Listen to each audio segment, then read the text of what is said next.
नमस्कार दोस्तों, स्वागत है आप सभी का हमारे चैनल कवेल एकेडमी पर। देखिए, ये ध्येय आईएएस का यूपीपीसीएस का टेस्ट सीरीज है, जिसमें आज हम बात करेंगे टेस्ट नंबर 1 की।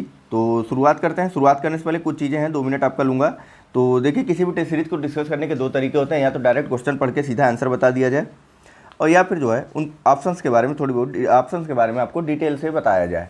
तो हम यहाँ पे प्रयास कर रहे हैं कि थोड़ा बहुत कम डिटेल के साथ, मतलब थोड़ा थोड़ा डिटेलिंग करने के साथ साथ जो है आपको पूरा आंसर सही से समझाया जा सके, ताकि जो है ऐसा ना हो कि डायरेक्ट यही प्रश्न तो आएगा, या तो तय नहीं है, लेकिन हाँ, हो सकता है इससे रिलेटेड प्रश्न जरूर आ जाए। तो चलिए फिलहाल शुरुआत करते हैं। और शुरुआत करने से पहले जो मित्र नए जुड़ रहे हैं वह चैनल को सब्सक्राइब कर लेंगे, और साथ ही साथ बेल आइकन के निशान को दबाना मत भूलिएगा। चलिए, तो पहला क्वेश्चन है कि निम्नलिखित में से कौन सा एक कथन न्यूट्रॉन के संदर्भ में असत्य है। ए, इसकी खोज चैडविक ने की थी। बी, यह एक स्थायी मूल कण है। सी, इसका उपयोग नाभिक के विखंडन में किया जाता है। या सी, इसका द्रव्यमान प्रोटॉन के द्रव्यमान के बराबर है।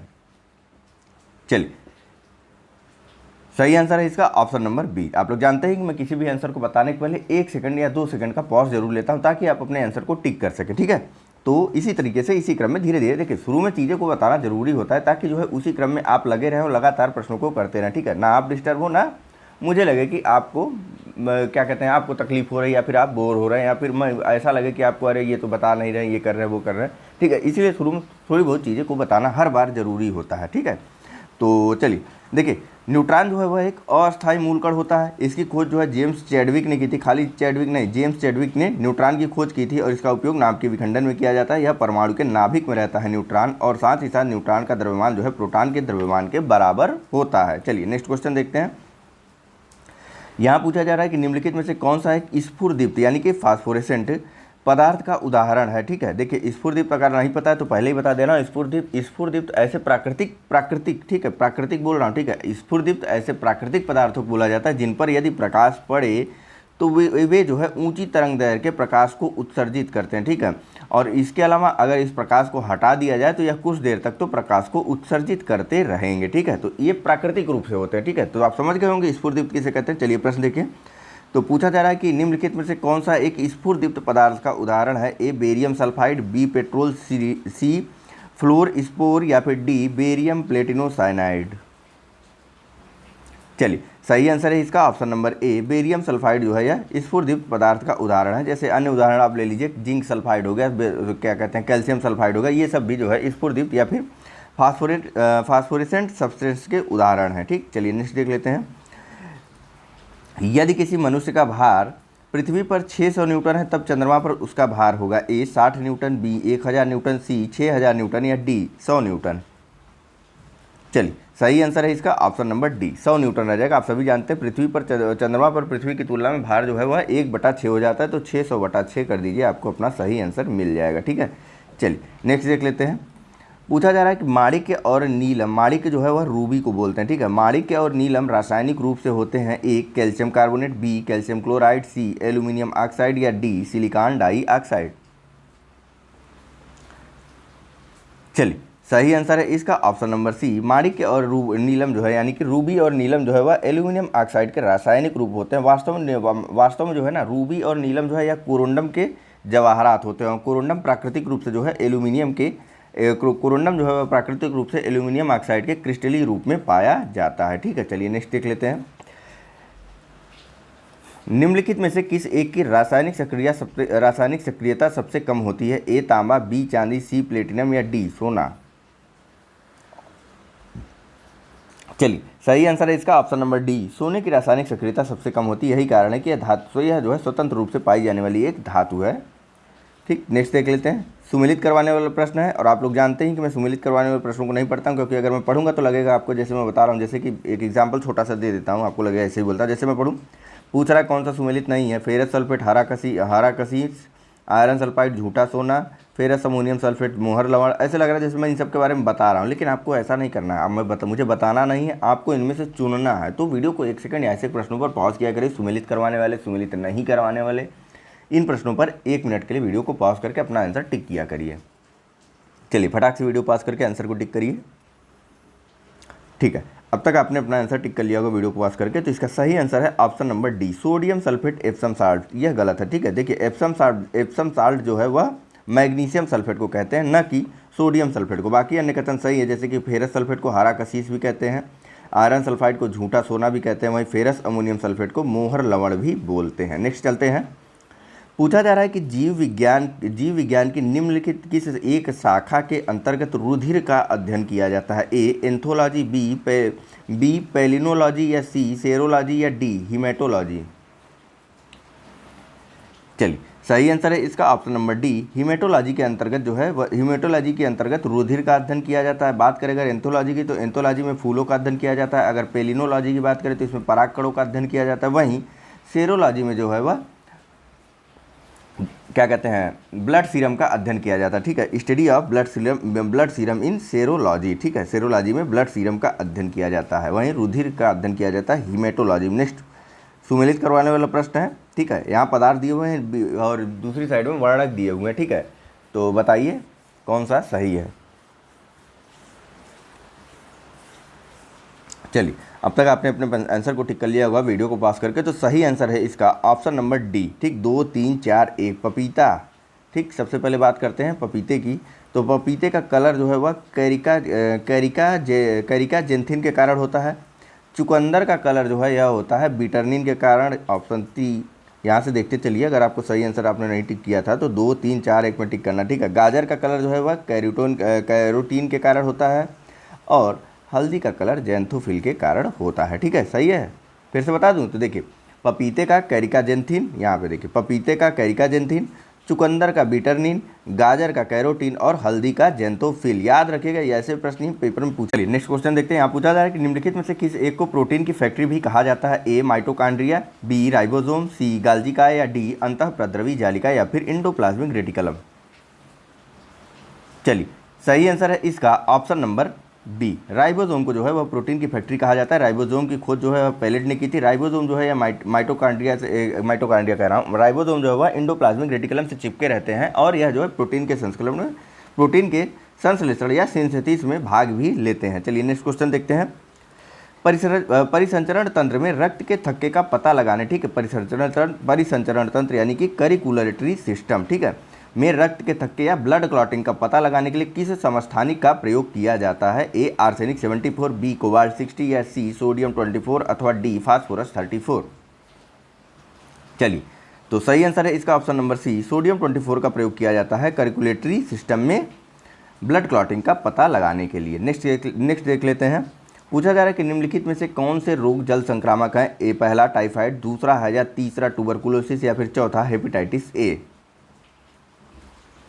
चलिए सही आंसर है इसका, यहाँ कूट दिया हुआ है ऑप्शन एक और 2, मुझे लगा कूट नहीं दिया हुआ है। ठीक है, ऑप्शन है ए में 1 और 2, बी है 1 और 3, सी 1 2 और 4, या फिर डी 2 और 4। चलिए सही आंसर है, आप लोग जानते हैं ट्यूबरकुलोसिस या फिर टीबी जो है यह बैक्टीरिया या जीवाणु जनित रोग होता है। बाकी अन्य तीनों यानी कि टाइफाइड, हैजा और हेपेटाइटिस ए जो है यह जल संक्रामक बीमारी होता है। ठीक है, ट्यूबरकुलोसिस यूं ही नहीं फैलता बैक्टीरिया से, यह जो है थूकने छींकने आदि चीज़ों से फैलता। ठीक है, छूने से नहीं फैलता। ठीक, याद रखिएगा। नेक्स्ट बात करते हैं। इंसुलिन में निम्नलिखित में से कौन सी धातु मौजूद होती है? ए 3 बी तांबा, सी मैग्नीज, या डी जस्ता। चलिए सही आंसर है इसका ऑप्शन नंबर डी, इंसुलिन में जस्ता मौजूद रहता है, जो कि एक प्रकार का हार्मोन है, और इसका निर्माण जो है कहाँ होता है? मैग्नीशियम करा, इसका निर्माण जो है अग्नाशय में होता है, अग्नाशय में निर्माण होता है। ठीक है, इंसुलिन का काम क्या होता है? तो ये इंसुलिन जो है वह ग्लूकोज को अवशोषित कर लेता है और कार्बोहाइड्रेट और फैट मेटाबॉलिज्म को नियंत्रित करता है। ठीक, ध्यान रखिएगा। नेक्स्ट बात कर लेते हैं, फिर से बोल दे रहा हूँ, इंसुलिन ग्लूकोज को अवशोषित कर लेता है और कार्बोहाइड्रेट और फैट मेटाबॉलिज्म को नियंत्रित करता है। अच्छे से दिमाग में रखिएगा। और इसमें जो धातु होती है वह होती है जस्ता, जो एक प्रकार का हार्मोन भी होता है। ठीक, चलिए नेक्स्ट बात कर लेते हैं, क्वेश्चन नंबर 13 की। तो यहाँ पूछा जा रहा है कि फ्रांसिस्को डी अल्बुकर्क के संबंध में निम्न कथनों में से कौन सा एक कथन सत्य है? ठीक, ए वह पुर्तगाल का भारत में प्रथम गवर्नर था, बी शांत जल की नीति या ब्लू वाटर पॉलिसी का संबंध इसी के साथ है, सी वर्ष 1510 में इसने गोवा के समृद्ध बंदरगाह पर अधिकार कर लिया था, या डी उपयुक्त में से कोई नहीं। सही आंसर है इसका option number C, Francisco de Albuquerque के द्वारा जो है 1510 में गोवा के समृद्ध बंदरगाह पर अधिकार कर लिया गया था। वहीं जो अन्य तीनों कथन है कि यानी कि वह पुर्तगाल का भारत में प्रथम गवर्नर था और शांत जल की नीति का संबंध इसी के साथ है, या फ्रांसिस्को डी अल्बुकर्क के बारे में नहीं, यह जो है फ्रांसिस्को डी अल्मीडा के बारे में सही कथन है, ठीक है, फ्रांसिस्को डी अल्मीडा के बारे में सही कथन है। और इसका जो है कार्यकाल था 1505 से लेकर के 505 से लेकर के 1509 तक कार्यकाल था फ्रांसिस्को डी अल्मीडा का, जिसके द्वारा ब्लू वाटर पॉलिसी जारी की गई थी। और साथ ही साथ पुर्तगाल का भारत में पहला गवर्नर था फ्रांसिस्को डी अल्मीडा। वहीं अगर बात करें पुर्तगाल की वास्तविक शक्ति का विस्तार किसके द्वारा किया गया था, तो यह किया गया था अल्फांसो डी अल्बुकर्क के द्वारा, ठीक, अल्फांसो डी अल्बुकर्क के द्वारा फ्रांस की वास्तविक शक्ति का विस्तार किया गया था। और इसका कार्यकाल था 1509 से लेकर के 1515 तक, ठीक, याद रखिएगा। चलिए नेक्स्ट क्वेश्चन देख लेते हैं। अवध के नवाबों को उनके कालानुक्रम के अनुसार व्यवस्थित करना है। पहला है शुजाउद्दौला, दूसरा है सआदत खान, तीसरा है आसफुद्दौला या फिर चौथा है सफदरगंज। ऑप्शन ए है 2 4 1 3, ऑप्शन बी है 2 4 3 1, ऑप्शन सी है 2 3 4 1 या ऑप्शन डी 4 3 2 1। चल सही आंसर है इसका ऑप्शन नंबर ए 2 4 1 3, ठीक है। इन सब के क्रम के बारे में जान लेते हैं। सबसे पहले बात करते हैं सआदत खां की। सआदत खां का कार्यकाल बोल देता हूँ मैं, ठीक है। सआदत खां का काल रहा 1722 से लेकर के 1739 तक, ठीक, 1739 तक सआदत खां का राज रहा। उसके बाद आते हैं आपके कौन से, चौथे नंबर पे सफदरगंज, ठीक है। सफदरगंज का समय रहा 1739 से लेकर के 1754 तक। और उसके बाद कौन सा नंबर आता है, पहला, यानी कि शुजाउद्दौला का। तो शुजाउद्दौला का कब से कब तक कार्यकाल रहा, यह रहा 1754 से लेकर के 1775 तक। और उसके बाद सबसे अंत में आते हैं आसफुद्दौला, इनका कार्यकाल रहा 1775 से लेकर के 1797 तक, ठीक है, याद रहेगा आपको। 2-3 बार देखेंगे याद हो जाएगा भाई, काहे परेशान होते हैं इतना। चलिए नेक्स्ट देख लेते हैं। पूछा जा रहा है कि निम्नलिखित युगों में से कौन सा एक सही सुमेलित नहीं है। तो वीडियो को पॉज करिए और फटाक से अपना आंसर टिक कर लीजिए। चलिए सही आंसर है इसका ऑप्शन नंबर डी। देखिए नौजवान भारत सभा की स्थापना जो है वर्ष 1926 में की गई थी, ठीक है, मार्च 1926 में की गई थी भगत सिंह और यशपाल आदि लोगों के द्वारा, ठीक, नौजवान भारत सभा की स्थापना। बाकी सभी सही है। मित्र मेला की स्थापना 1899 में हुई थी। इंडियन रिपब्लिक आर्मी का गठन जो है 1930 में किया गया था। और ढाका अनुशीलन समिति का गठन 1904 में हुआ था। नेक्स्ट देख लेते हैं।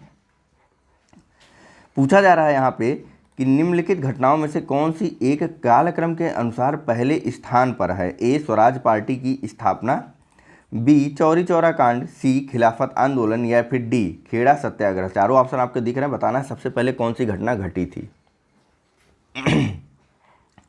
चलिए तो सभी का क्रम देख लीजिए। तो खेड़ा सत्याग्रह हुआ था 1918 में, ठीक। खिलाफत आंदोलन कब हुआ था, यह हुआ था 1919 में, ठीक। चौरी चौरा कांड बताइए, आप लोग को भी तो पढ़ा है, पढ़ रहे हैं। चौरी चौरा कांड हुआ था फरवरी 1922 में, ठीक, 1922 में चौरी चौरा कांड हुआ था। और सबसे अंत में हुआ था स्वराज पार्टी 1923, ठीक। तो अब बताइए सबसे पहले क्रम किसका आ गया, ऑप्शन नंबर डी खेड़ा सत्याग्रह का। चलिए नेक्स्ट देख लेते हैं।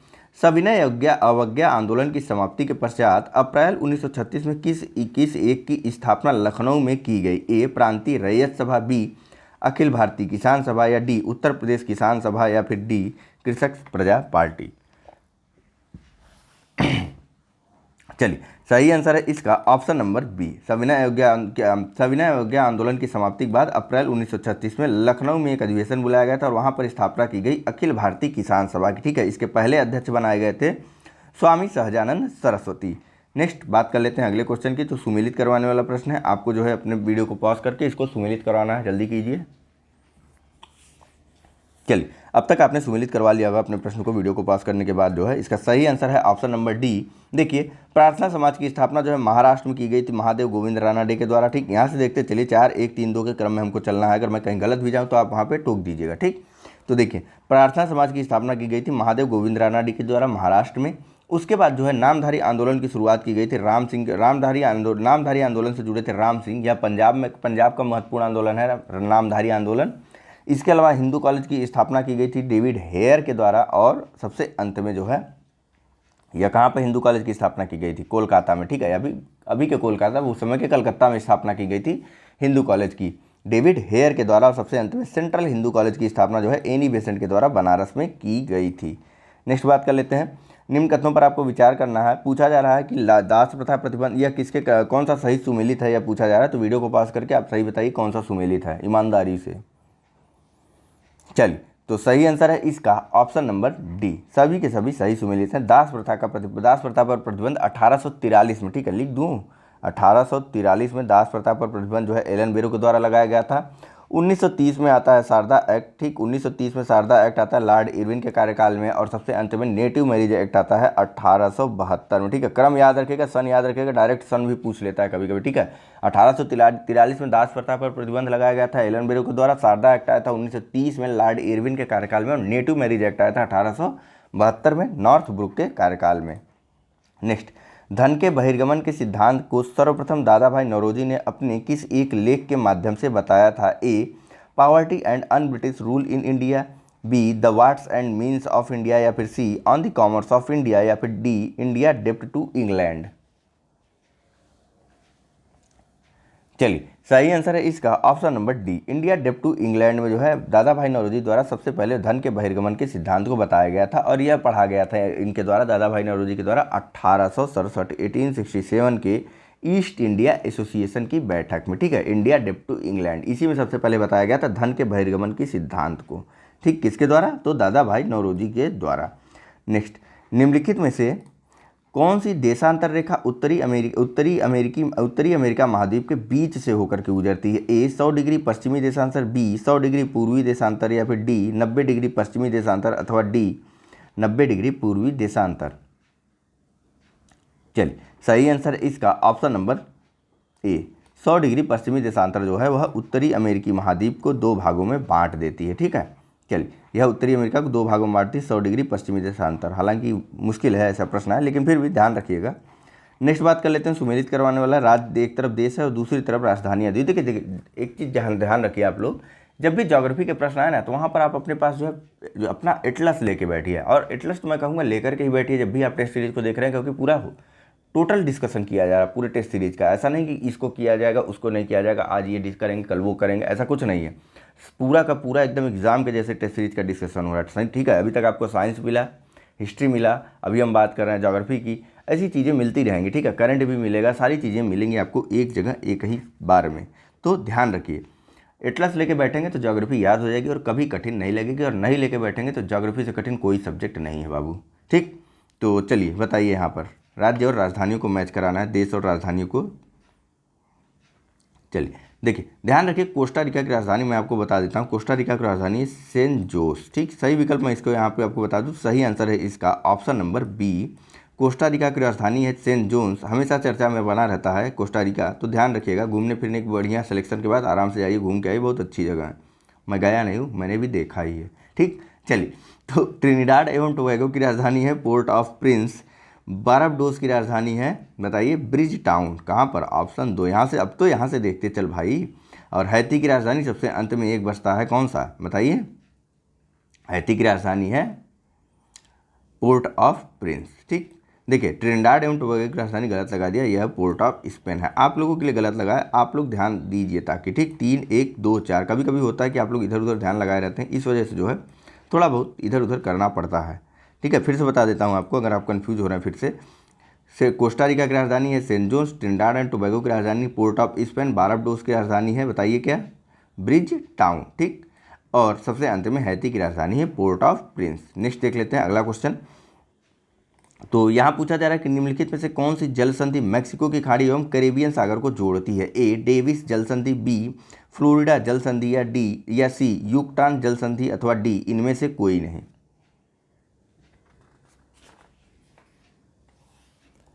चलिए सही आंसर है इसका ऑप्शन नंबर सी, युकटान जल संधि जो है वह कैरेबियन खाड़ी और गल्फ ऑफ मैक्सिको को आपस में जोड़ती है। गल्फ ऑफ मैक्सिको अगर आपको ना पता हो तो जैसे ये मान लीजिए उत्तरी अमेरिका का मैप है, नीचे दक्षिणी अमेरिका का मैप है, बीच में ये थोड़ा सा टेढ़ा होकर के जो चीज़ आई, यहाँ पर गल्फ ऑफ मैक्सिको, इधर कैरेबियन खाड़ी है। इनको जोड़ने वाली, इन दोनों जलों को जोड़ने वाली जो धारा है उसको बोलते हैं युकटान, ठीक। और इस संधि को बोलते हैं युकटान जल संधि, ठीक। नेक्स्ट देख लेते हैं।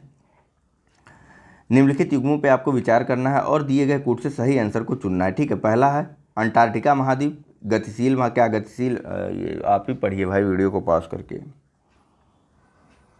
चलिए मैं बता देता हूँ, सही आंसर है इसका ऑप्शन नंबर बताइए बी, सारे के सारे कथन सही हैं। देखिए अंटार्कटिका महाद्वीप चूँकि पूरी तरीके से बर्फ़ का बना हुआ है, इसीलिए जब भी मौसम बदलता है वहाँ का, यानी गर्मी पड़ रही ठंडी पड़ रही है, तो उस समय जो है वह बर्फ़ या तो घट जाती है या तो बर्फ़ जो है वह बढ़ जाती है। ठीक, बर्फ़ या तो घट के यहाँ तक हो गई, ठीक, ऐसे ऐसे मान लीजिए गर्मी पड़ी तो बर्फ़ घट गई, ठीक है, और सर्दियाँ हुई तो बर्फ़ फिर से पुनः बढ़ गई, ज़्यादा सर्दी हुई तो बर्फ़ इतनी दूरी तक बढ़ गई। इसीलिए अंटार्कटिका को गतिशील महाद्वीप कहा जाता है, क्योंकि इसका आकार जो है वह निश्चित या फिर तय नहीं है। ठीक, वहीं न्यूजीलैंड की राजधानी जो है वह वेलिंगटन जो है, जो कि वेलिंगटन है। ठीक, वेलिंगटन न्यूजीलैंड की राजधानी। और आप अगर मैप देख रहे हैं, ठीक है, मैप नहीं देख रहे हैं तो मैप देखिए। ठीक, मैप अगर आप देख रहे हैं तो आप देखेंगे न्यूजीलैंड जो है ये इधर आता है और यह विश्व की सबसे दक्षिणतम राजधानी है वेलिंगटन, जो कि न्यूजीलैंड में है। ठीक, या फिर न्यूजीलैंड में है नहीं, न्यूजीलैंड की है। नेक्स्ट देखिए, न्यूजीलैंड का आकार, ठीक, भौतिक रचना, जलवायु तथा उपज सभी लगभग ग्रेट ब्रिटेन से बहुत अधिक साम्य रखते हैं और इसी कारण न्यूजीलैंड को दक्षिण का ब्रिटेन भी बोला जाता है। ठीक, ना देख रहे हो तो आप न्यूजीलैंड का मैप देखिए, ब्रिटेन का मैप देखिए। नेक्स्ट देख लेते हैं अगले क्वेश्चन को। तो यह भी पूछा सुमेलित करवाने वाला ही है। यहाँ पर भी आपको वीडियो को पॉज करके अपने प्रश्न को पढ़ना है और सही आंसर को टिक करना है।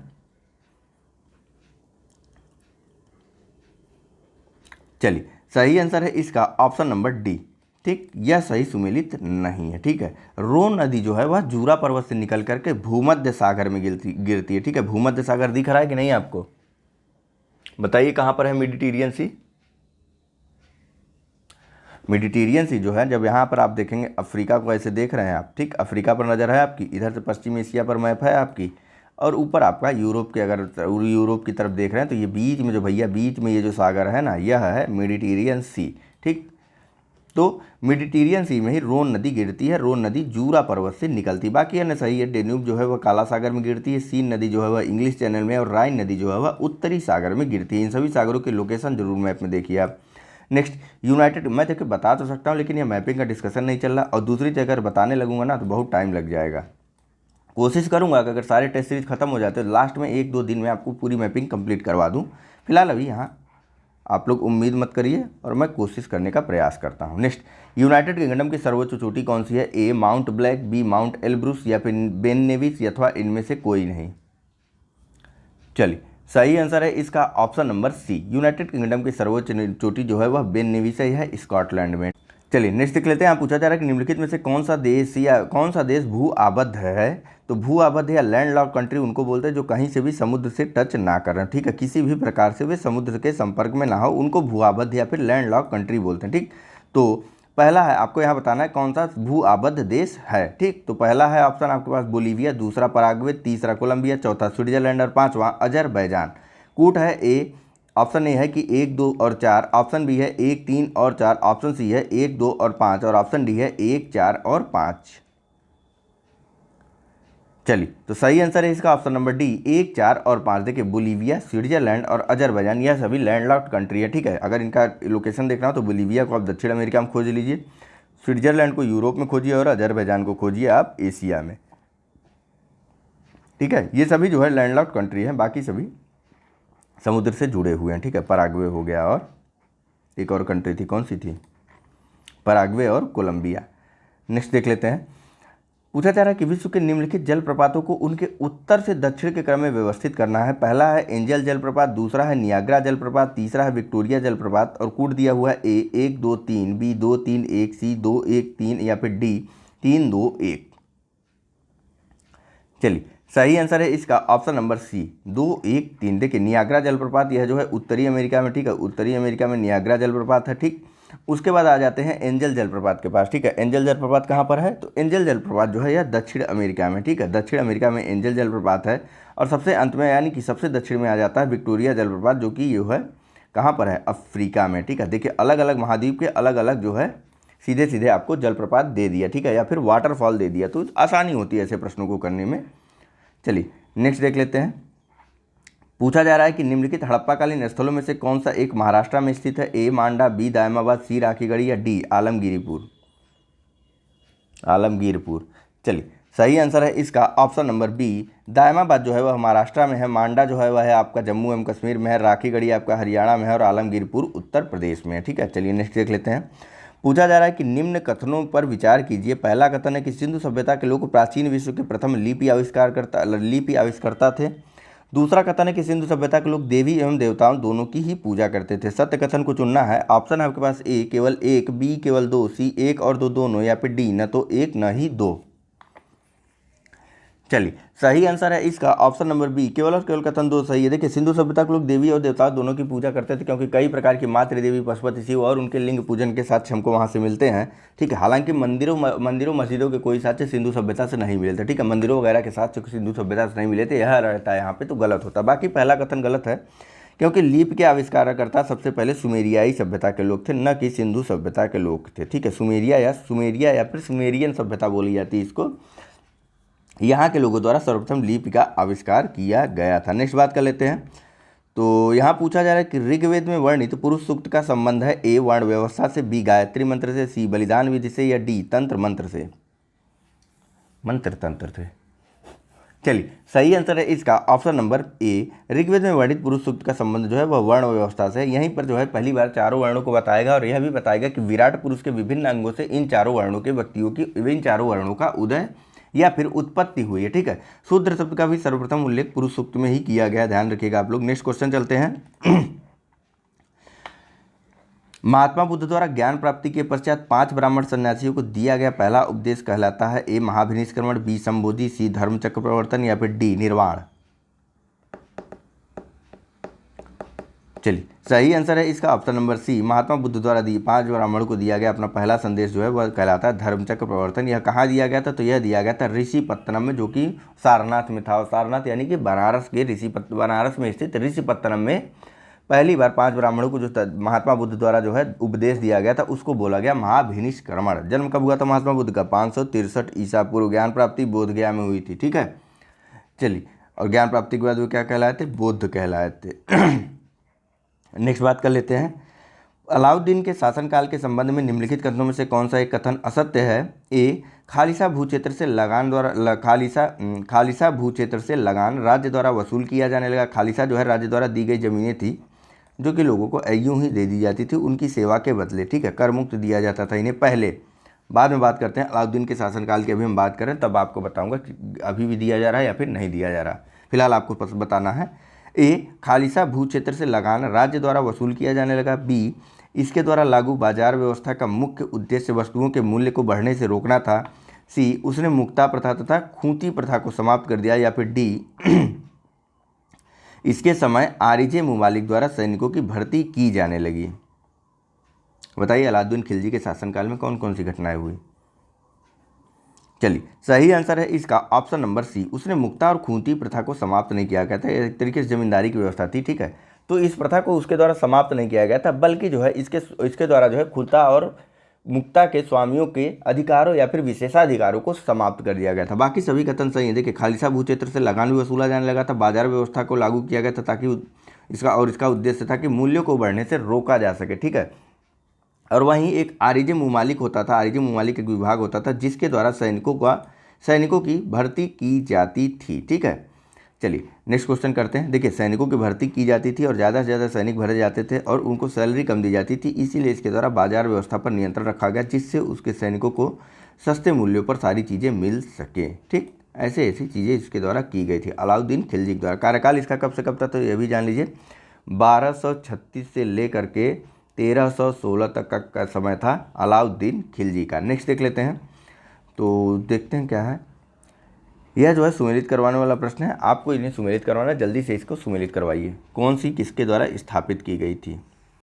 चलिए, तो इसका सही आंसर है ऑप्शन नंबर ए 3241, यानी कि संगम वंश की स्थापना जो है वह हरिहर प्रथम और बुक्का के द्वारा की गई थी। ठीक है, और वहीं सालू वंश की स्थापना की गई थी नरसिंह सालू के द्वारा, और तुलु वंश की स्थापना की गई थी वीर नरसिंह के द्वारा, और अराविडु वंश की स्थापना की गई थी तिरुमाल के द्वारा। अगर इनका काल जानना है तो देखिए संगम वंश का समय था 1336 से लेकर के 1485 तक का।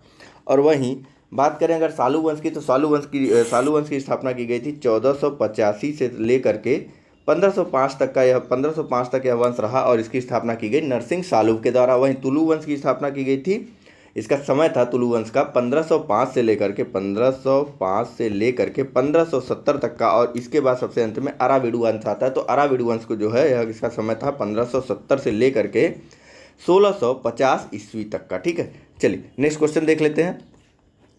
तो यहाँ पूछा जा रहा है कि निम्नलिखित में से किस मुगल बादशाह के सिक्कों पर मीर अब्दुल बाकी साहबाई द्वारा रचित पदों का अंकन होता था?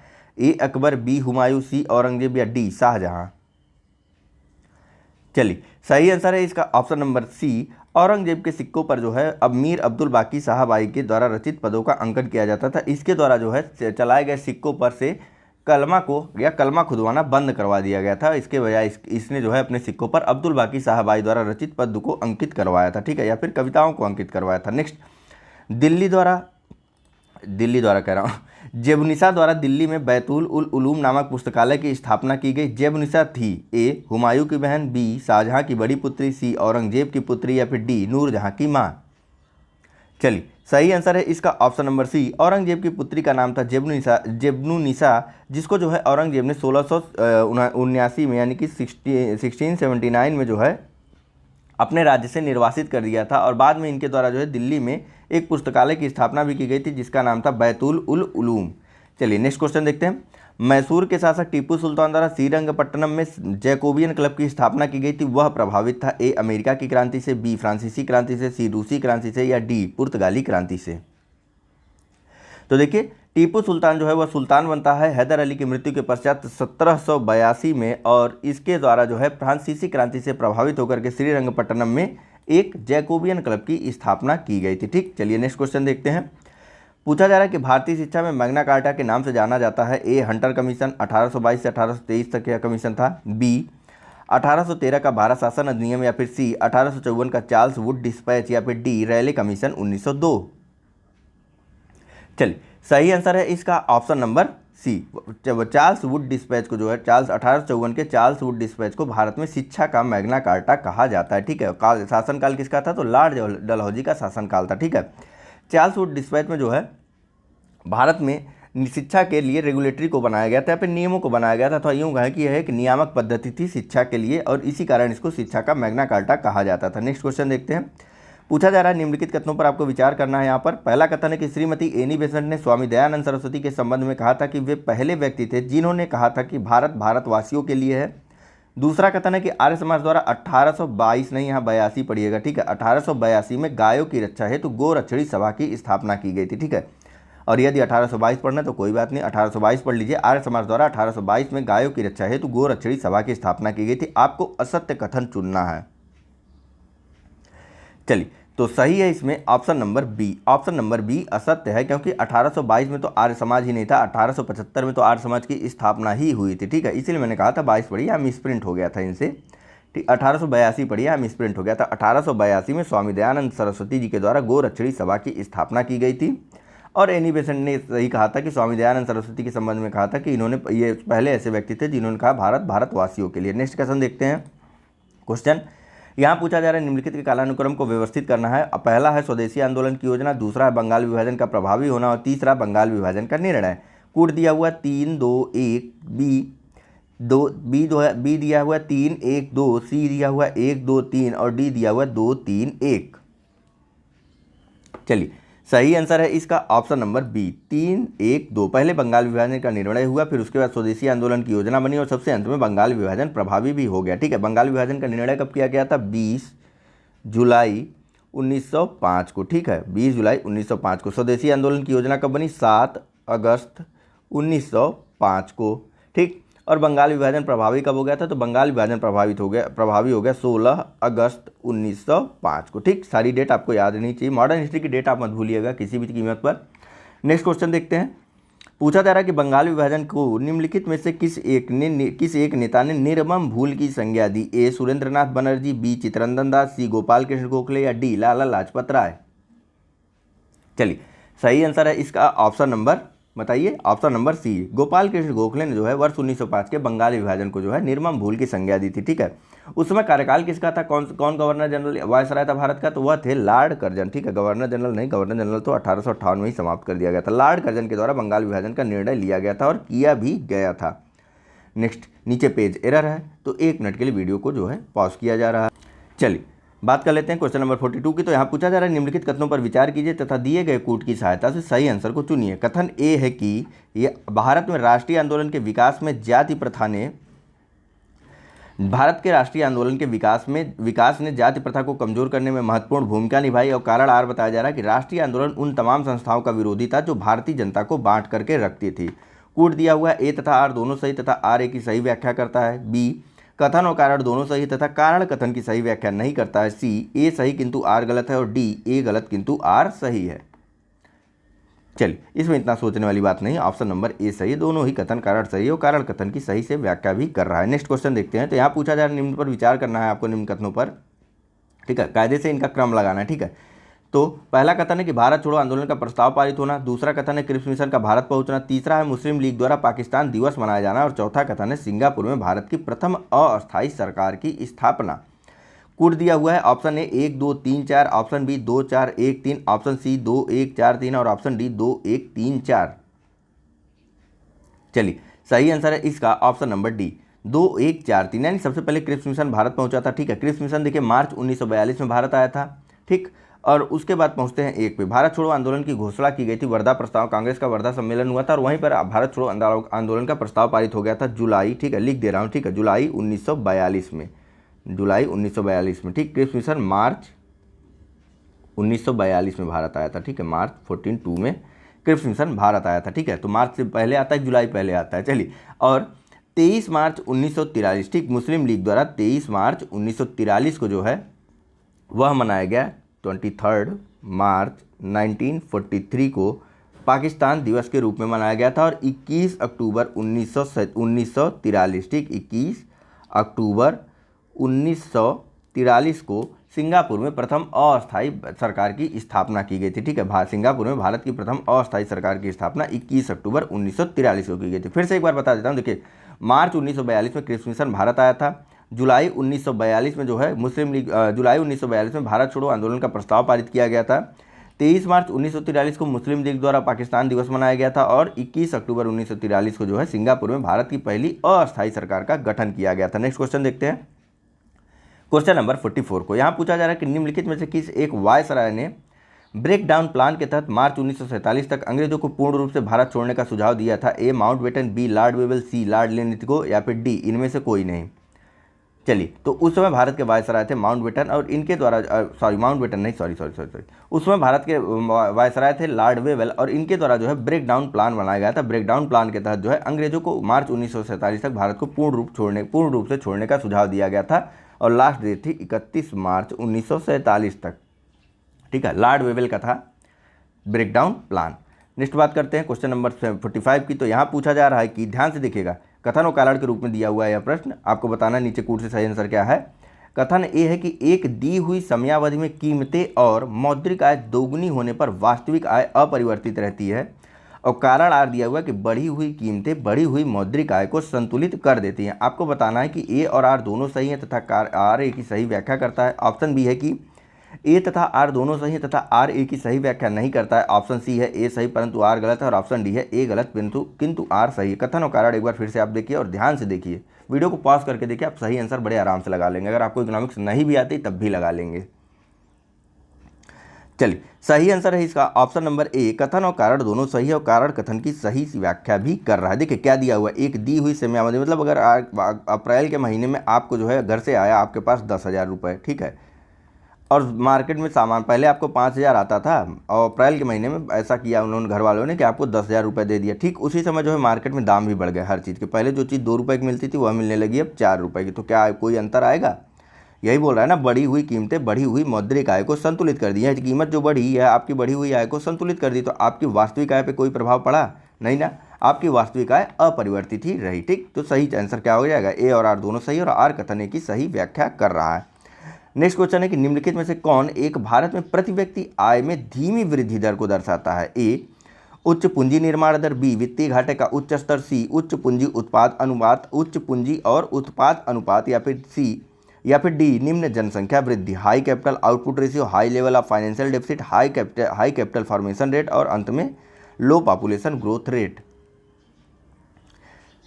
चलिए, सही आंसर है इसका ऑप्शन नंबर सी, उच्च पूंजी और उत्पाद अनुपात। और साथ ही साथ जो है भारत में प्रति व्यक्ति आय में धीमी वृद्धि के देखिए 2 कारण जिम्मेदार है। एक तो उच्च पूंजी और उत्पाद अनुपात, और साथ ही साथ जो है तीव्र जनसंख्या वृद्धि दर या फिर जनसंख्या वृद्धि की ऊंची दर न कि निम्न दर। ठीक है, चलिए कहीं भी आएगा कर लेंगे ना आप। नेक्स्ट क्वेश्चन देखते हैं, निम्नलिखित कथनों में से कौन सा कथन सत्य है। ए, पहला कथन है कि राज्य सहकारी बैंक उपभोक्ताओं से प्रत्यक्ष रूप से जुड़े रहते हैं। दूसरा कथन है कि भूमि विकास बैंक या फिर लैंड डेवलपमेंट बैंक, ठीक है, भूमि विकास बैंक द्वारा कृषि में दीर्घकालिक ऋण प्रदान किया जाता है। कूट है ए केवल एक, बी केवल दो, सी एक और दो दोनों, या डी न तो एक न तो दो। आपको बताना कथन कौन सा सत्य है, ठीक है। चलिए, तो सही आंसर है इसका ऑप्शन नंबर, अच्छा 1 मिनट पॉज भी तो लेना है कुछ सेकंड का, बताते नहीं हैं आप लोग, ठीक है। चलिए, सही आंसर है इसका ऑप्शन नंबर बी, यानी कि कथन 2 तो सही है लेकिन कारण एक गलत, कथन 1 गलत है। क्यों गलत है? देखिए, राज्य सहकारी बैंक जो है ना, यह डायरेक्ट नहीं जुड़े होते। जैसे मान लीजिए राज्य सहकारी बैंक है तो यह ग्रामीण क्षेत्रों में छोटे छोटे बैंक होते हैं, ग्रामीण या शहरी क्षेत्रों में मान लीजिए, या सार्वजनिक क्षेत्र के बैंक भी हो सकते हैं जो, ठीक है, केंद्रीय सहकारी बैंक भी हो सकते हैं, और प्राथमिक सहकारी साख संगठन या फिर बैंक भी हो सकते हैं, जैसे सेल्फ हेल्प ग्रुप वगैरह ये सब हो गए। तो इन सभी का वित्तीयन का काम करता है राज्य सहकारी बैंक, न कि डायरेक्ट उनको देता है, उपभोक्ताओं को देता है, और इन सब के द्वारा जो है उपभोक्ताओं को दिया जाता है, ठीक। चलिए, सिडबी उडबी के द्वारा, देखिए सिडबी से आप डायरेक्ट लोन नहीं ले सकते, बल्कि सिडबी जो प्रावधान करता है उसके माध्यम से आप अन्य बैंकों से लोन ले सकते हैं उस प्लान के अंतर्गत, ठीक। वही चीज़ यहाँ पर भी काम करती है, ठीक है। चलिए, दूसरा कथन बिल्कुल सही है, इसके बारे में बात करने की आवश्यकता नहीं है। नेक्स्ट क्वेश्चन देखते हैं 48 को। पूछा जा रहा है कि राष्ट्रीय बागवानी मिशन किस पंचवर्षीय योजना में आरंभ किया गया था। ए 10वीं पंचवर्षीय योजना, बी 9वीं पंचवर्षीय योजना, सी 11वीं पंचवर्षीय योजना, या फिर डी 6वीं पंचवर्षीय योजना। चलिए, सही आंसर है इसका ऑप्शन नंबर, बताइए कौन सी, ऑप्शन नंबर ए 10वीं पंचवर्षीय योजना में जो है राष्ट्रीय बागवानी मिशन को शुरू किया गया था। 5 मई 2005 को शुरू किया गया था राष्ट्रीय बागवानी मिशन को। अच्छे से ध्यान रखिएगा, बागवानी मिशन को मार्च 2005 वर्ष 2005 से, या फिर वर्ष 2005 या फिर 5 मई 2005 से शुरू किया गया था, ठीक है। कई प्रकार से आपसे पूछा जा सकता है, और पंचवर्षीय योजना थी, 10वीं उस समय चल रही थी, ठीक। नेक्स्ट बात करते हैं, पूछा जा रहा है निम्नलिखित युग्मों में आपको विचार करना है, तो युग्म वाले आप क्वेश्चन स्वयं करते हैं, जल्दी से पढ़िए और सही आंसर टिक करिए। चलिए, सही आंसर है इसका ऑप्शन नंबर सी, सभी के सभी कथन सही हैं। राष्ट्रीय मत्स्य विकास बोर्ड का मुख्यालय या फिर नेशनल फिशरीज डेवलपमेंट बोर्ड का मुख्यालय हैदराबाद में है। भारतीय कॉफी बोर्ड या फिर सेंट कॉफी बोर्ड ऑफ इंडिया का मुख्यालय बेंगलुरु में। वहीं टी बोर्ड ऑफ इंडिया या फिर भारतीय चाय बोर्ड का मुख्यालय कोलकाता में है। नेक्स्ट बात कर लेते हैं, सुमेलित करवाने वाला है, बढ़िया है, मैं आराम देता हूँ अपने गले को, और आप क्वेश्चन को पढ़िए। चलिए, तो सही सुमेलन है इसका ऑप्शन नंबर ए, यानी कि सभी के सभी सही सुमेलित हैं, 1 2 3 4। देखिए, ठीक, गोइपोरिया समिति यह जो है बैंकिंग सेवा सुधारों से संबंधित थी। इसकी स्थापना वर्ष 1990 में की गई थी। राजा चलैया समिति जो है यह 1991 में स्थापित की गई थी और यह कर सुधारों से संबंधित थी। जानकी रमन समिति की स्थापना की गई थी 1992 में, और यह जो है प्रतिभूति घोटाले या फिर सिक्योरिटी स्कैम से संबंधित थी। और सबसे अंत में था तारापुर समिति, इसका गठन 1997 में किया गया था। यह जो है convertibility of rupees in capital account से संबंधित थी समिति, ठीक है, यानी कि रुपए की पूंजी खाते में परिवर्तनीयता से संबंधित समिति थी तारापुर समिति। याद रखिएगा, इन समितियों को डायरेक्ट ऐसे पूछा जाता है, ठीक है। नेक्स्ट देख लेते हैं क्वेश्चन नंबर 51 को। यहाँ पूछा जा रहा है कि निम्नलिखित कथनों में से कौन सा 5वीं पंचवर्षीय योजना के संदर्भ में असत्य है। पहला, यह योजना अपने निर्धारित समय से पहले ही समाप्त कर दी गई थी। दूसरा, इसका मुख्य उद्देश्य आत्मनिर्भरता और शून्य विदेशी सहायता घोषित किया गया था। आपको बताना है नीचे कूट से सही ऑप्शन कौन सा है। ऑप्शन ए है केवल 1, ऑप्शन बी है केवल 2, ऑप्शन सी है 1 तथा 2 दोनों, ऑप्शन डी है न तो 1 न ही 2। चलिए, दोनों कथन सत्य हैं, यानी कि ऑप्शन नंबर डी सही हो जाएगा। यहाँ पर न तो 1 न तो 2, कोई कथन असत्य नहीं है। देखिए, यह योजना यानी 5वीं पंचवर्षीय योजना कब से कब लगी थी, तो इस योजना का प्रारंभ हुआ था 1 अप्रैल 1974 से, ठीक है। और पंचवर्षीय योजना थी तो कब से कब तक चलेगी, 74 से लेकर के 75, बताइए 75 कह रहा हूँ, 4 5 9 79 तक चलना चाहिए था ना, लेकिन इसको 1 वर्ष पहले ही, ठीक है, उस समय आप जानते हैं जनता पार्टी की सरकार बन गई थी। जनता पार्टी सरकार द्वारा जो है इस योजना को 1 वर्ष पहले यानी कि 78 में ही समाप्त कर दिया गया था, ठीक है। इसके स्थान पर 1-1 वर्ष की योजनाएं जो है जनता पार्टी सरकार द्वारा चालू की गई थी, ठीक है। और बिल्कुल सही बात है, इस योजना का मुख्य लक्ष्य था आत्मनिर्भरता तथा शून्य विदेशी सहायता, ठीक है। योजना के अंतिम समय तक यानी कि वर्ष 78-79 तक विदेशी सहायता और विदेशी सहायता को शून्य करते हुए हर क्षेत्र में आत्मनिर्भरता को प्राप्त करना। नेक्स्ट क्वेश्चन देखते हैं, जनगणना संबंधित है। पूछा जा रहा है जनगणना 2011 के अनुसार देश की कुल नगरीय जनसंख्या का लगभग कितने प्रतिशत 10 लाखी नगरों में निवास करती है। ए 38.5%, बी 42.6%, सी 45% या फिर डी 46.5%। चलिए सही आंसर है इसका ऑप्शन नंबर बी। जनसंख्या 2011 के अनुसार नगरों में निवास करने वाली जो है जनसंख्या का लगभग 42.6% जनसंख्या जो है वह 10 लाख ही नगरों में निवास करती है या फिर मिलेनियम प्लस सिटीज़ में निवास करती है। ठीक है, नेक्स्ट देखते हैं। निवारक निरोध के संदर्भ में निम्नलिखित कथनों में से कौन सा कथन सत्य है? पहला है इसका उद्देश्य व्यक्ति को अपराध करने से रोकना है, और दूसरा कथन है सरकार इसके तहत व्यक्ति को केवल 4 महीने तक अभिरक्षा में निरुद्ध कर सकती है, या फिर under custody person under custody only for 4 months. ठीक है, आपको बताना है नीचे कूट का प्रयोग करते हुए कौन सा कथन सही है। ऑप्शन है ए केवल 1, बी केवल 2, सी 1 और 2 दोनों, या डी न तो 1 न तो 2। चलिए सही आंसर है इसका ऑप्शन नंबर ए, यानी कि केवल और केवल पहला कथन सही है। निवारक निरोध या फिर प्रिवेंटिव डिटेंशन का जो है उद्देश्य यही होता है कि व्यक्ति को अपराध करने से रोक दिया जाए, उसको गिरफ्तार किया फिर निरुद्ध कर लिया जाए कुछ समय के लिए। ठीक है, ताकि वह अपराध ना कर सके। दूसरी चीज़, दूसरा कथन या इसमें केवल 4 महीने तक अभिरक्षा में निरुद्ध कर सकता है, नहीं बिल्कुल नहीं। इसमें केवल सरकार द्वारा 3 महीने तक ही व्यक्ति को अपनी अभिरक्षा में निरुद्ध किया जा सकता है। ठीक है, चलिए बाकी अन्य के लिए, जैसे अन्य अगर 3 महीने से ज़्यादा बढ़ाना हो तो एक समिति का गठन होता है और उस समिति के सुझाव पर ही इस अभिरक्षा को और इस निरुद्धता को और बढ़ाया जाता है। ठीक है, नेक्स्ट क्वेश्चन देखते हैं। 54 को पूछा जा रहा है कि 2 या अधिक राज्यों के लिए उनकी सहमति के पश्चात संसद द्वारा कानून बनाने की शक्ति किस अनुच्छेद के तहत वर्णित की गई है? ए अनुच्छेद 249, बी अनुच्छेद 250, सी अनुच्छेद 252 या डी अनुच्छेद 257। चलिए सही आंसर है इसका ऑप्शन नंबर सी। ठीक, अनुच्छेद 252 के तहत यह वर्णित किया गया कि अगर 2 या 2 से अधिक राज्य आपसी सहमति से संसद को यह कहें कि भैया आप इस विषय पर कानून बनाए, तो संसद उस विषय पर कानून बना सकती है। ठीक है, नेक्स्ट, निम्नलिखित में से कौन सा एक अनुच्छेद 358 के लागू होने का आधार है? ठीक, ए आंतरिक अशांति, बी सशस्त्र विद्रोह, सी युद्ध या बाह्य आक्रमण, या फिर डी इनमें से कोई नहीं। अनुच्छेद 358 नहीं जानते तो यह जो है आपातकाल के संबंध में, ठीक है, आपातकाल के संबंध में मौलिक अधिकारों के स्वतः निलंबन से संबंधित है। ठीक है, अनुच्छेद 19 द्वारा प्रदत्त जो मौलिक अधिकार है वह स्वतः निलंबित हो जाते हैं अनुच्छेद 358 के तहत। ठीक, अब बताइए लागू होने का आधार कौन सा है? चलिए सही आंसर है इसका ऑप्शन नंबर सी। ठीक है, युद्ध या बाह्य आक्रमण के आधार पर अगर आपातकाल की घोषणा की जाती तो अनुच्छेद 358 लागू हो जाएगा, यानी कि आपके जो अनुच्छेद 19 में प्रदत्त मूल अधिकार हैं वे स्वतः ही निलंबित हो जाते हैं। इसके लिए कोई अलग से घोषणा करने की आवश्यकता नहीं होती है। नेक्स्ट, उत्तर प्रदेश में लोकसभा सीटों की कुल संख्या निम्नलिखित में से किन 3 राज्यों की लोकसभा के सीटों की संख्या के योग के बराबर है? ए महाराष्ट्र, कर्नाटक, हिमाचल प्रदेश, बी बिहार, तमिलनाडु, मेघालय, सी मध्य प्रदेश, तमिलनाडु, त्रिपुरा, सी पश्चिम बंगाल, तेलंगाना और हरियाणा। चलिए सही आंसर है इसका ऑप्शन नंबर ए। महाराष्ट्र में कुल लोकसभा की सीट है 48, कर्नाटक में कुल लोकसभा की सीट है 28 और हिमाचल प्रदेश में कुल लोकसभा की सीट है 4। ठीक है, 48, 28 और 4 इन सबको जोड़ देंगे 80 आएगा, और उत्तर प्रदेश में लोकसभा की कुल सीटें हैं 80। 1 मिनट वेट करिए थोड़ा। चलिए देखते हैं नेक्स्ट क्वेश्चन को। तो यहाँ पूछा जा रहा है कि किसने भारतीय संविधान के विस्तृत होने को उसका दुर्गुण और वकीलों का स्वर्ग कहा था? ए केसी वेयर, बी आइवर जेनिंग्स, सी केटी शाह या फिर डी सुभाष कश्यप। चलिए सही आंसर है इसका option number B Ivor Jennings के द्वारा जो है कहा गया था। जो भारतीय संविधान है इतना विस्तृत और इतना क्लिष्ट या फिर इतनी भाषागत विषमता है इसमें कि यह जो है वकीलों के लिए स्वर्ग बन गया है, और यही इसका सबसे बड़ा दुर्गुण है। मतलब इसके अनुच्छेदों या फिर इसके भारतीय के आप लोग देखते होंगे भारतीय संविधान के लिए सुप्रीम कोर्ट के डिसीजन भी अलग अलग आते हैं, अलग अलग तरीके की व्याख्याएं आती हैं, लोग अपने अलग अलग तरीके की व्याख्याएं करते हैं। यह जो है इसकी जो है काफ़ी विस्तृत होने के कारण और साथ ही साथ हर चीज़ के बारे में बात करने के कारण है। ठीक है, चलिए, और सभी व्यक्ति अपने अपने हिसाब से इसकी व्याख्या करते रहते हैं बार बार। नेक्स्ट बात कर लेते हैं, निम्नलिखित कथनों में से कौन सा कथन सही है? पहला कथन है कि राज्यसभा धन विधेयक में संशोधन कर सकती है परंतु अस्वीकार नहीं। दूसरा कथन है कि अनुदान मांगों पर दोनों सदनों में मतदान होता है। आपको बताना है कि कौन सा कथन सही है। ऑप्शन है एक केवल 1, ऑप्शन बी है केवल 2, ऑप्शन सी 1 और 2 दोनों, ऑप्शन डी न तो 1 न तो 2।